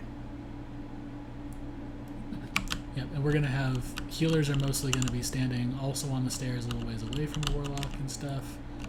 Spread out because of Blizzard, because if there's a Blizzard and it hits 4 of the healers on your side and you have 4 healers moving, that's a wipe. Yeah. So yeah, we'll be spread out on these stairs and maybe a little up the stairs. We have quite a bit of room to play with actually up here. I think we have a couple of healers that we're going to have stand up here, just kind of doing catch heals on people that aren't the tanks. Won't be very many. And then the rest of the healers will be spread out again on this side. Yeah. And again, healers, if you're assigned tanks, that is it. Don't even fucking look at the raid. Yeah, this is unlike BWL, which is so boring that you heal whatever takes damage and hope that you get the heal off. If you don't stick to your target on most of AQ40, you're probably killing us. But especially this fight. Alright, you can go ahead and, you might, I think they'll swap if y'all just let them do their thing. Yeah, so you can see what the swap looks like. Just drag them over. Oh, you can see what healing looks like. That's about to happen. There we go. Yeah, look at those heals. Oh, yep.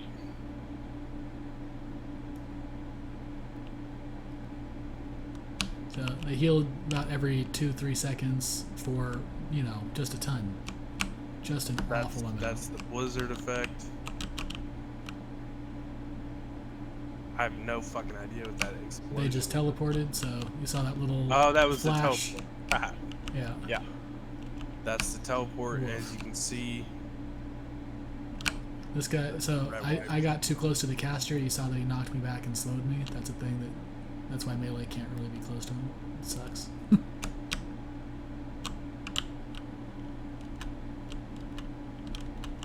Alright, you should be good to go now. They're dead. Oh, also they share health. So. Also, don't forget, I'll remind you guys again while we're clearing, loot the bosses. Because of that bottom thing, not that. That right there. Yeah, I'm gonna put it on white master looter for bosses. So. Everyone in the raid can loot those. Oh, is it? Oh, I was thinking of the coffer gets keys one. are the white coffer keys are the ones I need white for. Oh yeah, just whoever gets the coffer key grabs it. I don't know what we've decided, but we're sending everything to the guild bank. Yeah. Once you get an item, you go on a list. Once we get all the items for whoever got an item first, kind of just goes in order. Yeah. Once we get it, you'll get the loot. The coffers are more of the idols idols and scarabs, and okay, get back. Yeah, we haven't talked about these yet, so don't kill these. Too late. But either way, see the big ass dudes? Those will be tanked by themselves. You will focus the Slayers? The Slayers, yep. You'll focus the Slayers, kill them. That's what you guys do too. So we decided to do Slayers first, and then the Mind guys. Yeah. Just because they do so much damn damage. Yeah. And then once you get down to the Mine guys, what we do is whoever has aggro will then pull it, try to pull it down the steps, and we clear this room of bugs in a pretty large area after the fight, because once you kill them Slayers, they'll fear everyone close to them. Fear Ward does not work. Yeah, it's like a Terrify, like Death Coil. So yeah, it's like Death Coil, so it will not work. And that's it for those. There will be several pulls. Keep going forward, Snark. Can everyone stack on Snark? Alright, Snark, slow down here. We got this pack. That's one we'll get anyway. Are we gonna do a trash skip for the first clear? Probably. Alright, so then this one's down, go left, all the way left, all the way left, left, left, there you go. And then to the right, sorry. And then go up here, keep going. And this is when we are ready for the trash skip. So what we're gonna do is everyone's gonna put follow on whoever we select. Normally it's gonna be a hunter and a tank leading the groups. Go around this corner, get right up on the coffer. On the other side of the coffer, all the way in that corner. The whole raid's gonna stack there until you get the okay, and then you're gonna turn around, turn around, start going. Left, I can't see, move. Okay, so this pack right here is already gonna be dead. I think. Hold on, I gotta see the pat to know for sure. It's hard to tell because I'm not in there. Okay. There's another pat up We above. can skip. Yeah. Okay. So It this has is a one bunch we of can mind skip. flayers. So right here, Snark, beeline it. Oh, they pulled it. But head straight for the corner of that wall. No, up to the right. If you go back here, we're fucked. You got a cattywampus the corner. Yeah. The corner right there. Straight. You're heading up to the next section. Other corner. Other one. Got it. There, where everyone else is. Got it. That's where you're hard charging for. And the group behind that would be behind us, you don't worry about them because we're skipping that group, and what you do is you take this group up here and run. Tanks pick it up and you keep running. Keep running, and you get up to keep going, keep going. I might have been feared, you don't know. Oh, you're feared? Take it all the way to right about here and stop. You kill it. Alright. That right there is fucking home run. The rest of these packs are easy as fuck. So what you do is you Zerg, Skull, X, and Moon or whatever. Besides this pack. This pack sucks. But again, you just kill all the little guys and then focus the big guy. Alright, on these next packs with the Egyptian, do skull, square, and X or whatever. Yeah, skull. Are you assuming he's Egyptian? Yeah, I know, right? Alright, so on this one, what we will do is we will burn skull, and casters that can mana drain will be mana draining X. Viper stinging. Well, yeah, hunters, viper sting. Oh wait, they're elementals. They're immune to it. Never mind. No, these have mana pools. Yeah, they can be viper stung. Oh, okay. I thought elementals could be poisoned. Don't priests have mana burn, or is that a... Yeah, we'll probably be healing, but Lycan can mana burn. Yeah, in vanilla, these guys, I don't believe are classified as elementals. I think they're nondescript. Ah, makes sense. Yeah, because these guys I don't think are giants either, so that makes sense. But yeah, again, you'll burn skull, no problem. X next, and then square. You know, same old shit that we've been doing through the rest of the raid.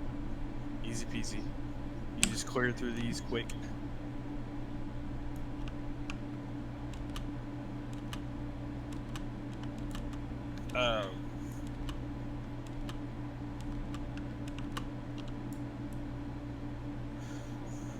We're skipping Oro, right? Yeah. Okay. We won't talk about him yet. Keep going.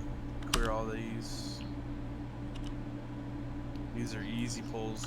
By this point, you know what you're doing.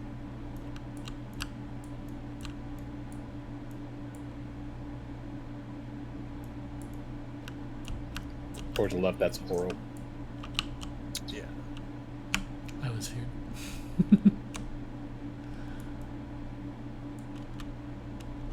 And then freaking mount up because it's a long ass run. So I don't know what they've planned. But group 1 had like no mounts drop. I think they had like 7 total. And then group 2, we had like 20 or some shit. It was ridiculous. So it's all going to depend on it. So first mount we gave to the hunter for pulling. Second mount went to main tank. Second tank. And then I think healer. Basically what we did, if you're in group 1 through 4, you roll on it unless you're a rogue or a druid. You guys will be getting mounts last because you have sprint. Sorry.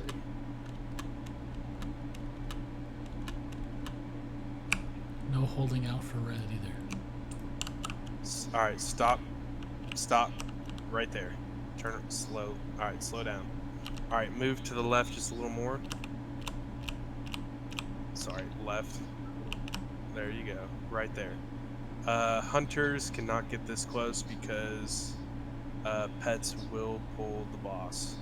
Alright, Snark, now I want you to go to the other side. Do you remember how to do that? Nope. Failed. I know. Don't run We straight. just died. Oh, we just died again. Back wall. There you go. That's what I'm doing. And that is no joke. If you are not touching the wall, the boss will pull and wipe us all. We're dead. Yay. Or, you know, running in like that, you know. Alright, so this fight, you can play the video and then I'll explain what it is. Back to the video. I gotta go grab a drink while the video plays.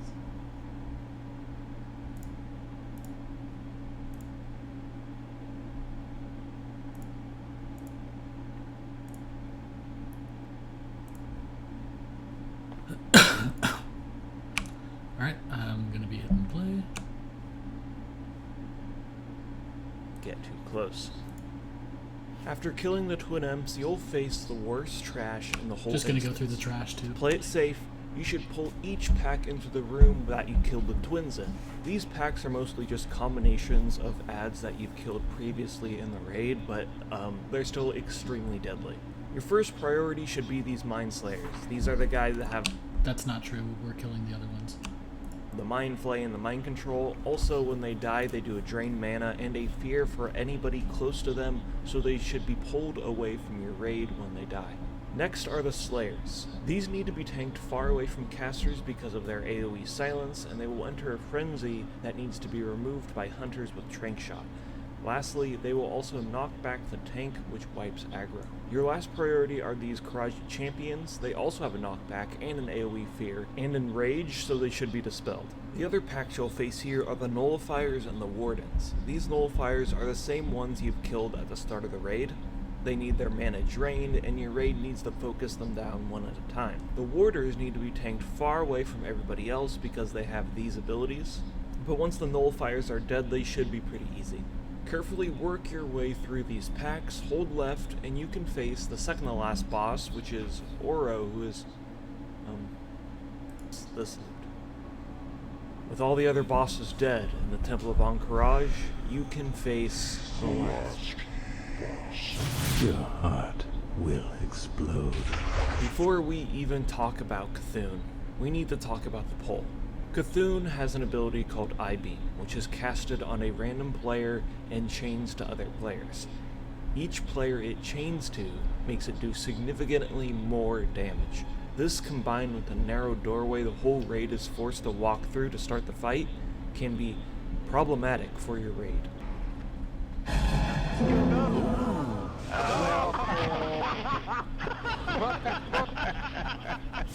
You betray your friends. So to pull the boss, you'll want all of your raid mounted up on Karaji mounts facing the wall, ready to pull. To start the fight, you'll need a tank, a hunter, or just someone with a lot of nature resistance. Charge forward and soak the first beam. After the beam is casted, then your whole raid can get into their spots. Positioning and personal responsibility is imperative for this fight. To make it easy for everybody, assign each group in your raid to a specific part of the room. This will help everyone stay spread and avoid taking damage from the I-Beam. The I-beam is going to be the #1 reason why you will wipe on this boss. Cthulhu also has an ability called Dark Glare, where he will turn red and fire an instant-killing laser beam and slowly rotate around the room. It's very important that members of your raid maintain proper positioning, and by the end of Dark Glare, they should be on the opposite side of the room to avoid being stacked up. During Phase 1, claw tentacles will also spawn. These tentacles will appear below a random player and knock them up, and it's important that a tank gets them ASAP and they are focused down. The next priority are these eye tentacles that will cast Mind Flay on random members of your raid. Have DPS kill them quickly, and make sure none are up during Dark Glare. When Cthulhu's eye dies, the rest of the Old God will rise from the darkness, and you'll have to deal with Phase 2 of the fight. Some new adds will be summoned during this part of the fight. Giant eye tentacles will have the same I-beam ability Cthulhu's eye had, but they can be interrupted and stunned. Normal eye tentacles will also spawn at a much faster rate during Phase 2. Giant claw tentacles will also spawn under players and deal massive damage to anybody in melee range, so make sure a tank grabs them as quickly as possible and focuses them down. Phase 2 is all about ad management because Cthulhu has a shield that stops him from being damaged. The only way that he can be damaged is a random player during Phase 2 will be eaten and teleported inside Cthulhu's stomach. Players in the stomach have a stacking dot on them, but they need to kill the tentacles to lower Cthulhu's shield so your raid can damage him. When the tentacles are dead or the DPS inside the stomach are taking too much damage, they need to go to the teleport pad in the middle of the stomach. DPS, tanks, and healers have a chance to be teleported in the stomach.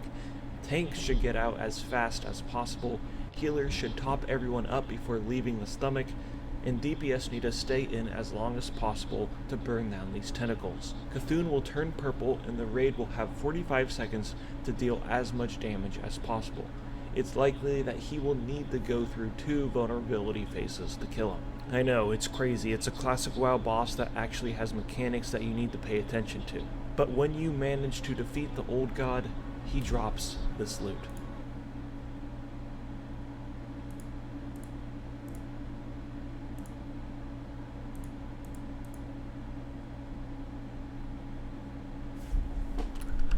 Alright. Someone asked about the range of I-beam, the chain. The chain is like, I'd have to, DBM has it set for the little rangefinder thing, but I want to say it's 10 yards. That's what it said on the video, that it had said 10 yards. So the first person goes in and eats the I-beam, and as long as they're 10 yards away, none of us will get hit, and then we go in?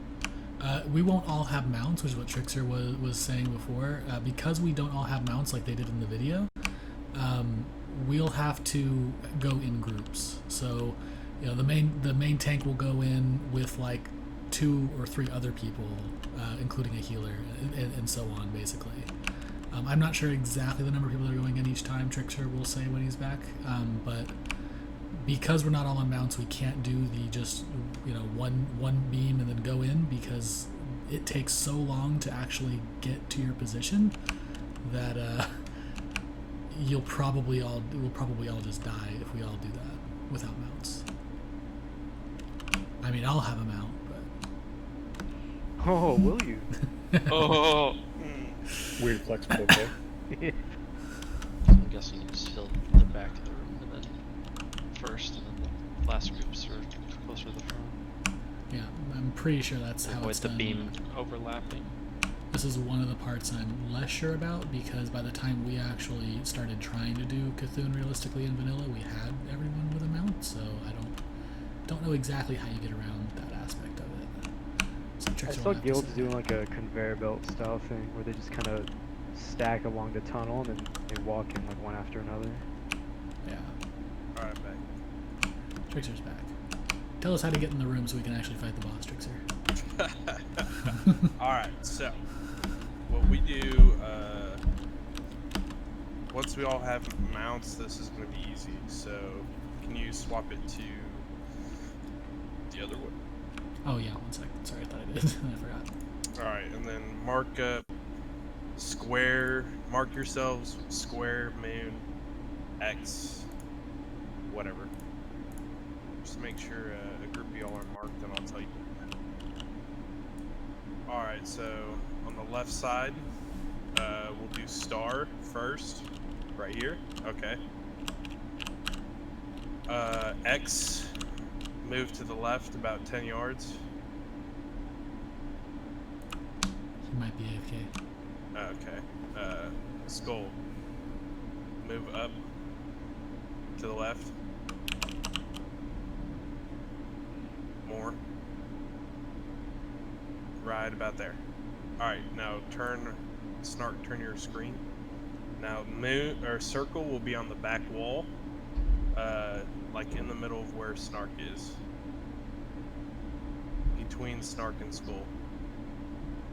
And so this first setup, but on the back wall. Yep. Sorry, my game, I haven't downloaded it on. I just liked how Tubi did that. Oh, it'll actually let me in, but I think you guys can handle this.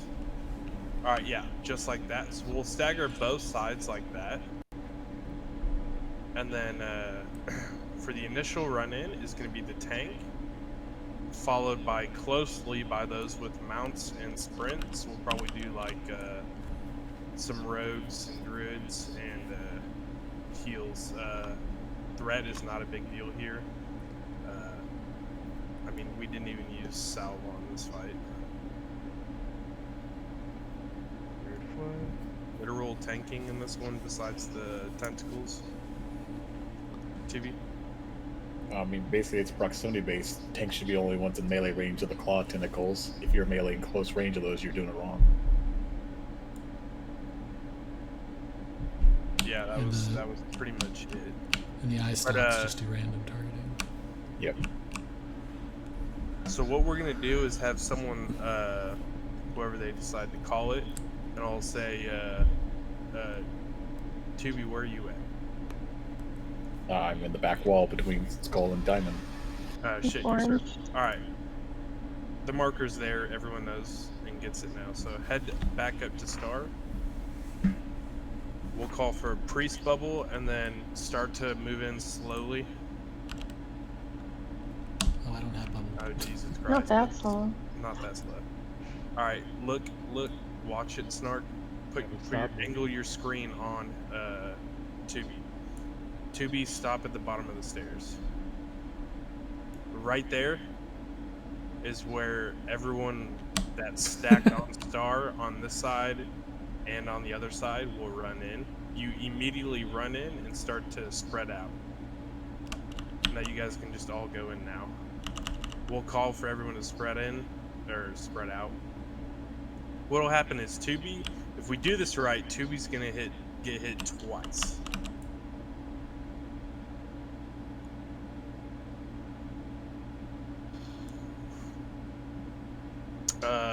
The markers will obviously be on melee, stacked throughout around Seathune. Alright, in this first phase, it's real simple. Kill the ads that spawn. Their number one importance. Kill them as quick as possible. There goes the Dark Glare. Dark Glare, here it is. We'll call clockwise or counterclockwise. And all you will do is end up on the exact opposite side of where you started. It's super easy. Really this slow? Yes, and that looks way cooler on right now than it does in Classic. It's just red in Classic. Yeah, I think maybe my graphics it looks are a lot weird. different. Is everyone else saying this blue, red, white, and blue? Yeah, that's what I see. Yeah. Yeah. That's crazy. Anyway, you kill the ranged and whatever melee. If we have melee that can't make it up front on the first kill, what we did I think is one melee up front. This week we added another melee. If you can't outrun that beam, there's something wrong with you. The beam is almost dead, so please be careful. Oh, that might have been me. I don't think you're gonna be able to phase him. I don't really want to.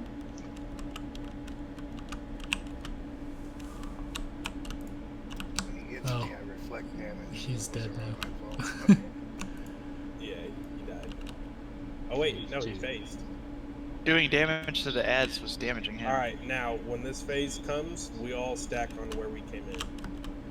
So everyone stack on where we came in. Uh-oh. Ooh, perfect. Snark. Snark was the first one. Alright, so this is where we have to kill these tentacles. I think it's 5 people max will come in here. Once you hit 5 stacks of the... Call it out, I can't read it on the screen. Digestive acid. Once you hit 5 stacks, you go over there to that platform. That looks like an anus. Yep, go to that. We'll need constant communication with where these, what the life is on these. Tubi will call for the phase, or whoever they decide to call for it, and wait for it, and then once it phases, kill it. Go ahead and kill the other tentacle now. Whoever's in there, kill it. He turns purple. Oh, So what do we do when we get 5 stacks? you go just like Snark did, and you'll get teleported out. Okay. Yeah, stand on the anus and it'll poop you out. These tentacles. Oh, he might be dead. Teacher bubble. Anyway, the tentacles are the most important thing to kill.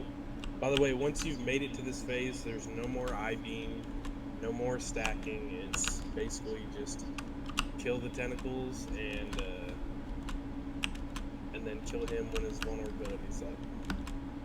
So everyone can just run around the room together killing shit? Yeah, but you always want to stay stacked on the stairs or next to the entrance. That way you keep everything on that side of the room.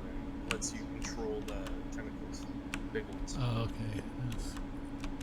So what we do is kind of, after a tentacle phase and a couple have spawned, have a couple warriors keeping Sunder up on the boss, and then do like a half moon. That way, as soon as tentacles come, you hit the back ones as quick as possible, and then the front are already taken care of by everyone else up here. Kill tentacles, and then it's just rinse and repeat on what you just saw happen with Snark. There'll be a DPS phase, and that's where everyone DPSs. Yes, you 2 healers. Everyone DPSs during that phase. There's no damage going. Should I holy fire? Will that take up too many debuff slots? I don't think it matters. Everyone freaking DPSs. And that's it. The biggest challenge about this, you know, the first time going in there, I think we had 6 people die. And we still did it, one-shotted it. But once everyone gets into the room, and we'll explain, you know, go in, until everyone's in the room. The key is staying spread out, and what you're going to want to do is, it'll be easier once we're all in there, we can explain it. Left and right side of the stairs, whatever side you're on, you hug that wall as you run in. Slash range 10, and you don't want to be within more than 10 yards of anyone else, unless you're the melee stack. And that's it. Okay, sorry. Just to clarify, when the dark gaze is going around, the really slow red laser beam, every single person is moving, the whole raid is rotating around. Right. Correct. Okay. You go to the Thank opposite you. side of the room, basically. And you're killing tentacles. And you want to make sure you stop in front of the marker that you were in front of before. Hopefully the melee that are marked will be super good at this, because that'll make everyone else really good at it. Cool. But, and you guys will, whoever the melee is, you guys will have range 10 up. Be vocal. Don't be afraid. Say, hey, Star, like, say Snark line up, just line up in the center, and then have Skull and Moon on either side of you.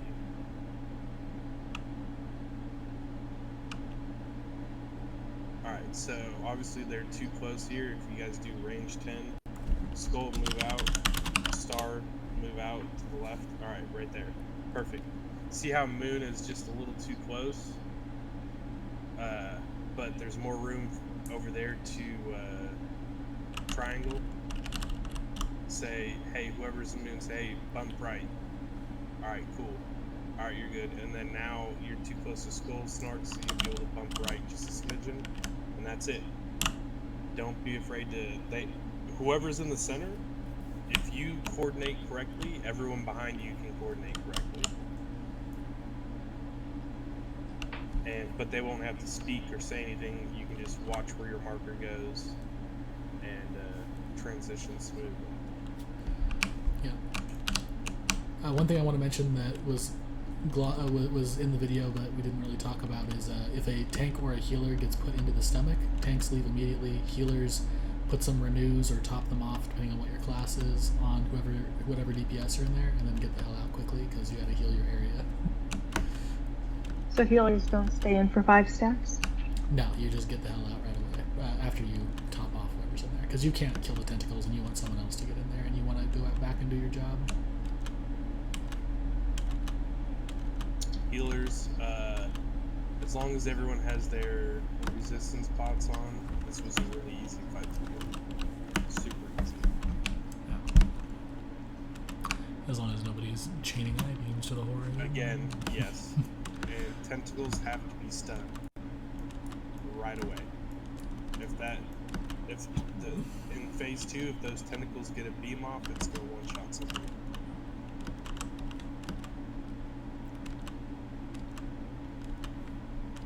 And that's it.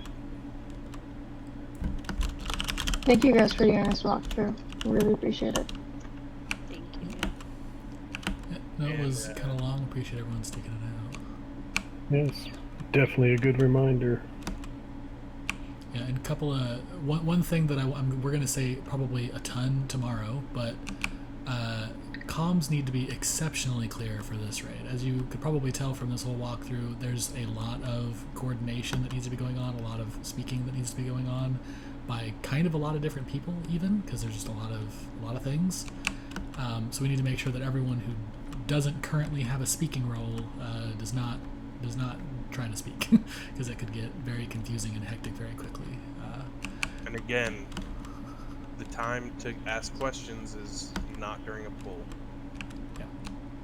So feel free to ask whatever questions you have before a pull, but trash is going to be hectic, bosses are going to be hectic.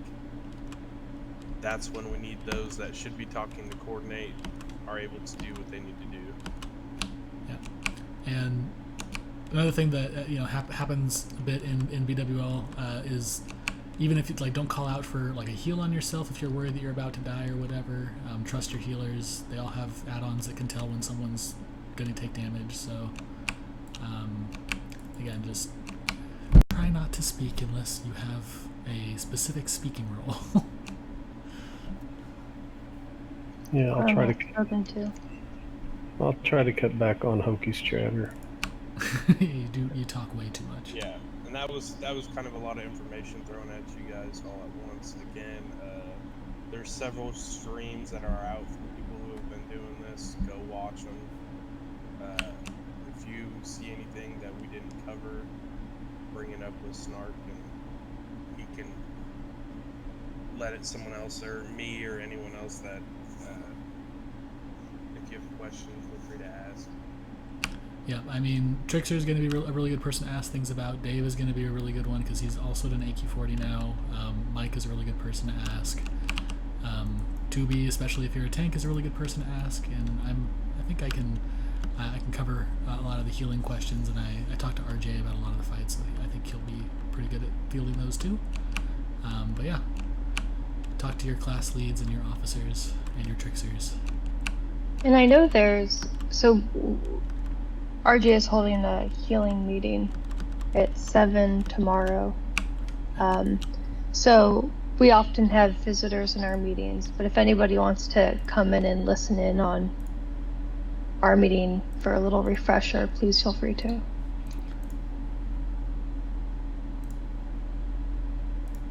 So there is actually one more thing that we're going to go over that I totally forgot about. If you have to go, obviously it's not a class, you're totally allowed to go. But there is this spreadsheet that we've been working on that we also shamelessly stole from some other guild. And we've been working on customizing it a bit. It will probably end up looking a bit different than this in its final product. For sure, 100%. Yeah, Laura was not happy with its initial layout, so it might change just a little. But you can tell on this is the kind of thing that we're going to just have posted in the raid at all times for people to look at before raids from now on. I'll try to make one for BWL as well, but that won't happen in the near future. That'll happen sometime in the distant future. Not super distant, but not near. But you can see the groups, how they're going to be laid out is already all set up. You can see who's going to be tanking what marks and all that. That's all laid out as well. Who's buffing what. Are you looking at this right now? Can you share your screen? Oh, sorry, I put it on my Twitch stream. Let me put it on the Discord stream.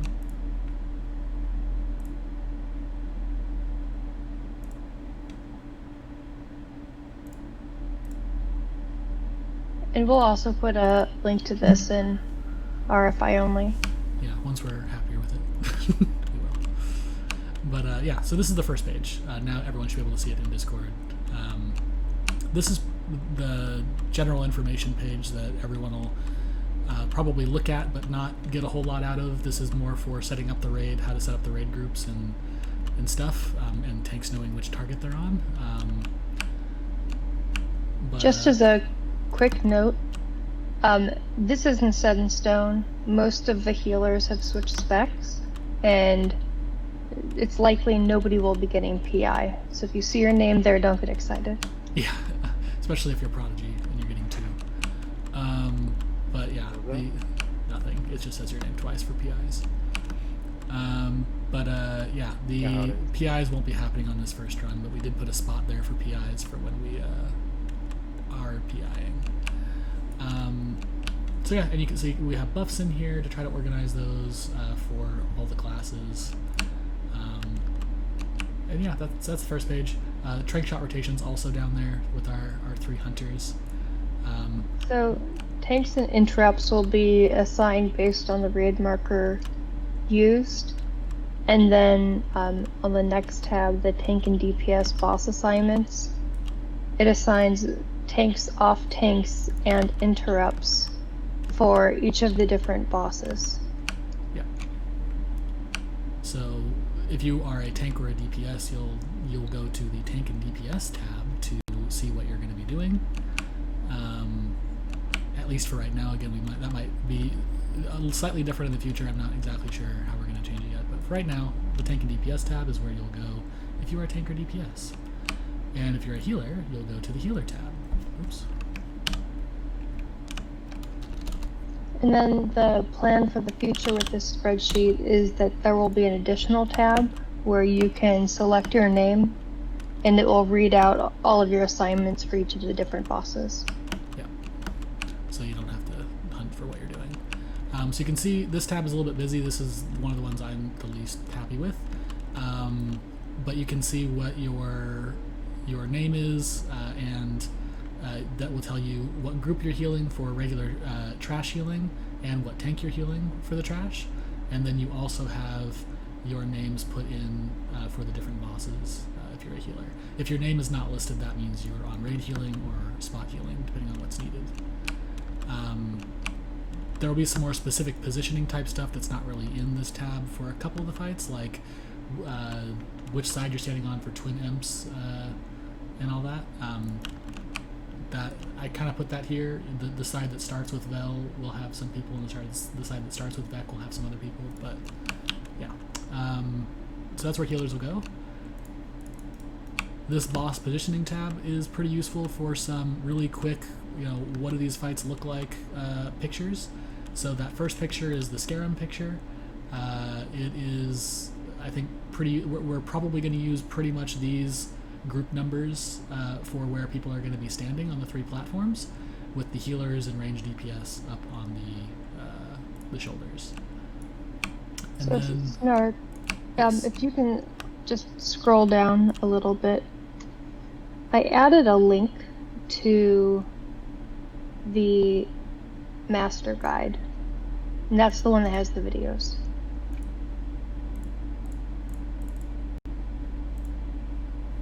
Right, so there's another guide that we're going to be using, the tactics guide, that we completely ripped from somewhere else, plagiarism, that will have some very, very, very, very descriptive guides on what to do as well.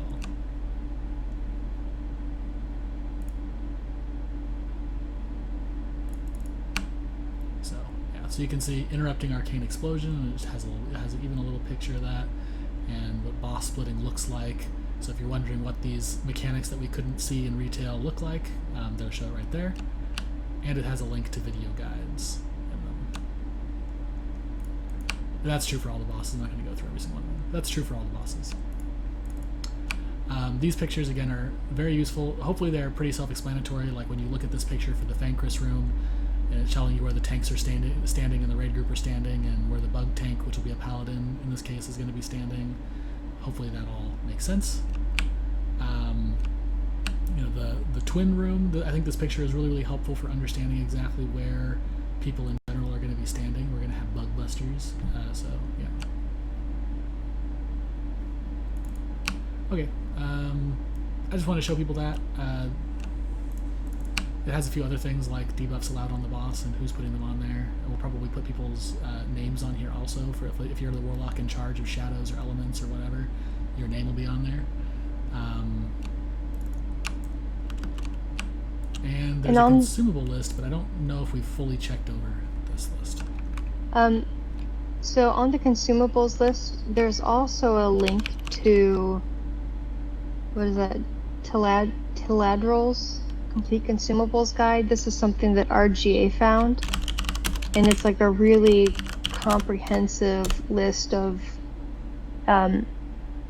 all buffs and consumables out there and what they do. And then there's also tabs at the bottom of which ones are kind of targeted at which specs or roles. So if you really wanted to see kind of what else is out there, bonus stuff that you could do to help your parses in the future, feel free to check out the spreadsheet as well.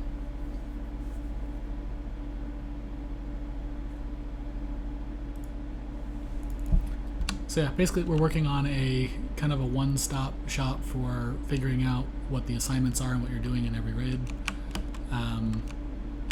And it should be, we're probably going to do away entirely with the exorcist notes that we used for the last two raids, the two main raids. And that's just because it becomes annoying to keep them updated, it becomes annoying to share them and remember to share them every single fight. And this way you can be looking at them anytime you want, including ahead of time, and you don't have to be in raid to see them. So we're just pretty much doing away with those notes, at least for now, and we're just going to be doing this manual. Questions about any of that?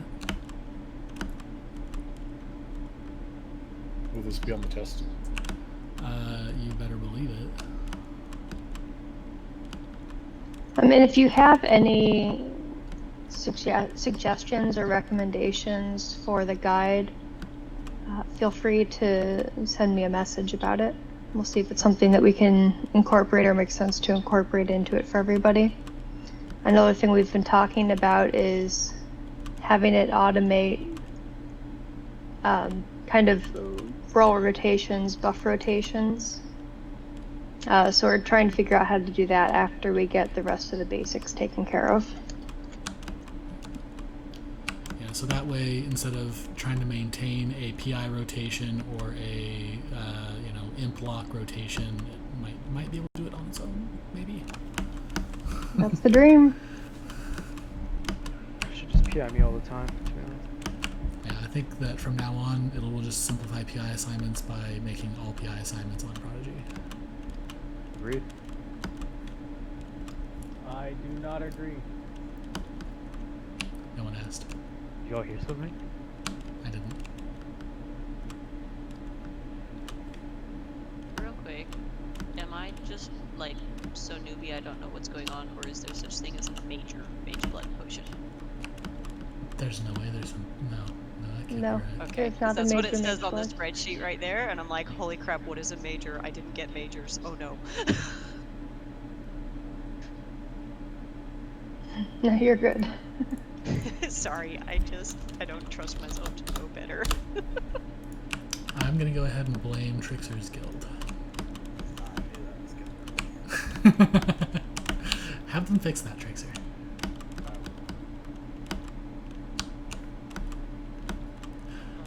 For the explanation run for all the time that you invested in this. Talk to you guys tomorrow. Thanks for coming. Good night. Hi, RJ. Oh, and mages, warlocks, don't worry, you don't need nature rolls. None? Not even for viscous. Or are you just spamming dispels? Yeah, with the new meta from Lower Blackrock Spire, it's just a cakewalk. Yeah, I hear that the boss is literally nothing. Yeah, if you have those dispels, that's why I'm bringing 300 elixirs of poison resistance, so that we don't have to farm it this week. We can just focus on doing it because they work the same way. They're just So expensive. it's the sacks, we just have to farm those right before? Yep. You well, you don't even have to do it right before. You can just leave them on an alt and log out because they're timed, but they don't go away when you're logged out. So. Oh, nice. So the idea is to farm a whole bunch of them, trade it to an alt that's right outside, go back in, farm a whole bunch, trade it to that person again, and they just keep logging in, logging out, and then they get summoned to AQ and log out right away, and they just sit there. Split the sacks and separate them and put them in the stacks. Yep. You farm up like, what would you say, like 1,000? So in a one-shot phase, which we did, we used we used 200. Yeah, I'd expect us to do at least 2 phases and expect to therefore have 400, and then just in case we wipe for the first couple of weeks, we might want to do like 800. I don't think we'll wipe if we're doing this tactic, but yeah, and you get tons of them. Yeah, like it takes no time to get like 800 of them, so it's like an hour or something. Melee, you don't even need fucking hit if you have sappers. They might. Am and nature resist. Yeah, we could even probably team up with other guilds to get these to make it easier. Before we get out of here, tomorrow during the event at some time, if we get a summon on my warlock to the AQ40 gates, that'd be sweet.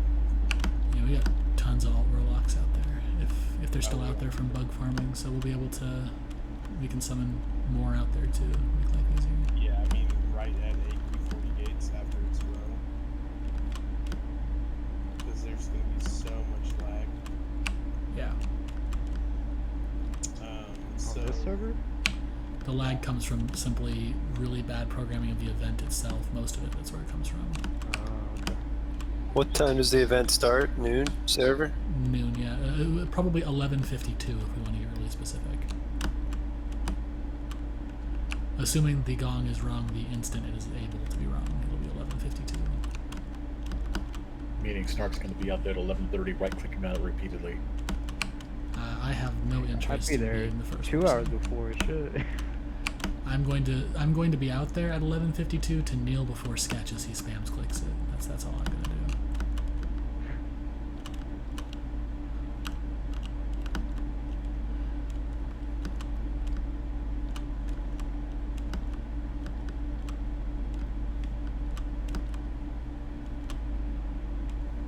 I am greatly looking forward to having my purple bug though.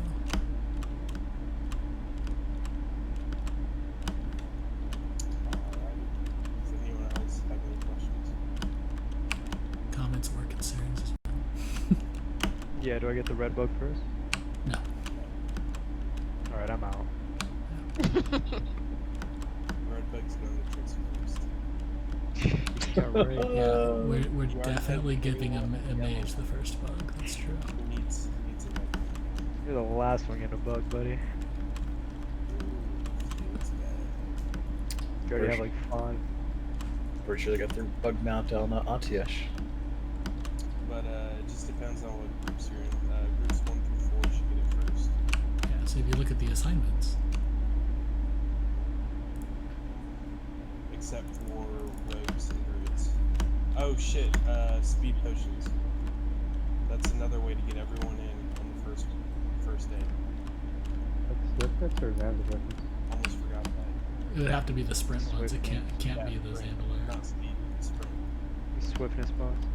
Yep, that's one way to get everyone in at once, with maybe 1 to 2 deaths. Might be worth it. I would say it's definitely worth it. By the second week, a lot of people. That's what we did. Would you say we just need one pot per person? 1 pot per person. I'll see about getting 40 made through the guild bank. Yeah. I mean, they're usually really cheap on the Yeah. On our first week, I think we used like 5, but we were just doing them at stupid long run times. You said swiftness? Yeah, swiftness potions.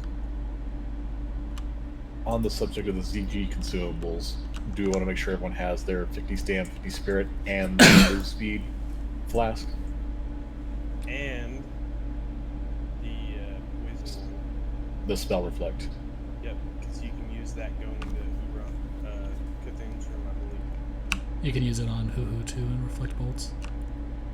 But Cthulhu's eye is a lot more dangerous. That's true. I'm just saying. I would suggest popping it right before the fight on Cthulhu, because it reflects the first cast on you, which means... Does it always reflect the first cast? Yes, it says it in it.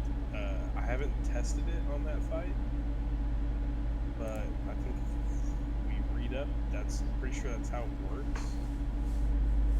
So that's also another way to get everyone in. And then what I did is I tried it, but I forgot to even look because I was, just trying to get a position because I'm a marker. So I didn't even look. I forgot to look. And then right after I'm in position and fighting, and then I just go ahead and swap back to the stand motion.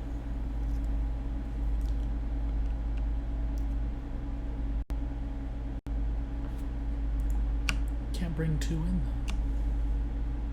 though. 2 what? We're talking about the Zanza potions, aren't we? Yeah, so I would use it for Cthulhu or Hoo-Hoo, just whatever you guys decide to Yeah, I just meant when you said you swapped back, and I was like, how do you swap back? the stamp potion. I popped a stamp potion on the island. Oh, okay, so you still had your other one up. Then I bought the reflect potion, and when I got to that boss, I went ahead and used it to make sure I wouldn't die going in, which I didn't. But so I don't know if it worked. That was my train of thought. I think it might work if you actually get the first bolt, but if you're getting chained to it, I don't think it would work. Yeah, I think you have to be the primary target for it to work, otherwise it's considered an AoE and it doesn't reflect AoE. Yeah, then I would just pop it at 30% on Yeah. Because if you're the first one hit, you ain't dying anyway, but it might save everyone behind you. Unless it still bounces, even if it reflects. I am going to bed. Yeah, this is over. I'm going to end my stream because I think that we're done with all the really important, pertinent stuff. I'll get some swiftness pots on the bank. I'm going to bring my 300 elixirs because I'm so confident that we're just going to down the entire raid. So I'm preparing for the other bosses too. Yeah, and the other bosses we can just go over while we're in there. Yeah, and I think that we'll one-shot all those optional bosses, besides maybe Oru, depending on if we decide to do the Pally Cheese or not. 9 out of 9 in one night. Pally Cheese makes it easy, Oh. we still wiped 3 times on it. That's what I was saying, is with the Pally Cheese, I think it doesn't make it that easy, so. Yeah, that one's just fucking... There's just so many ways to die.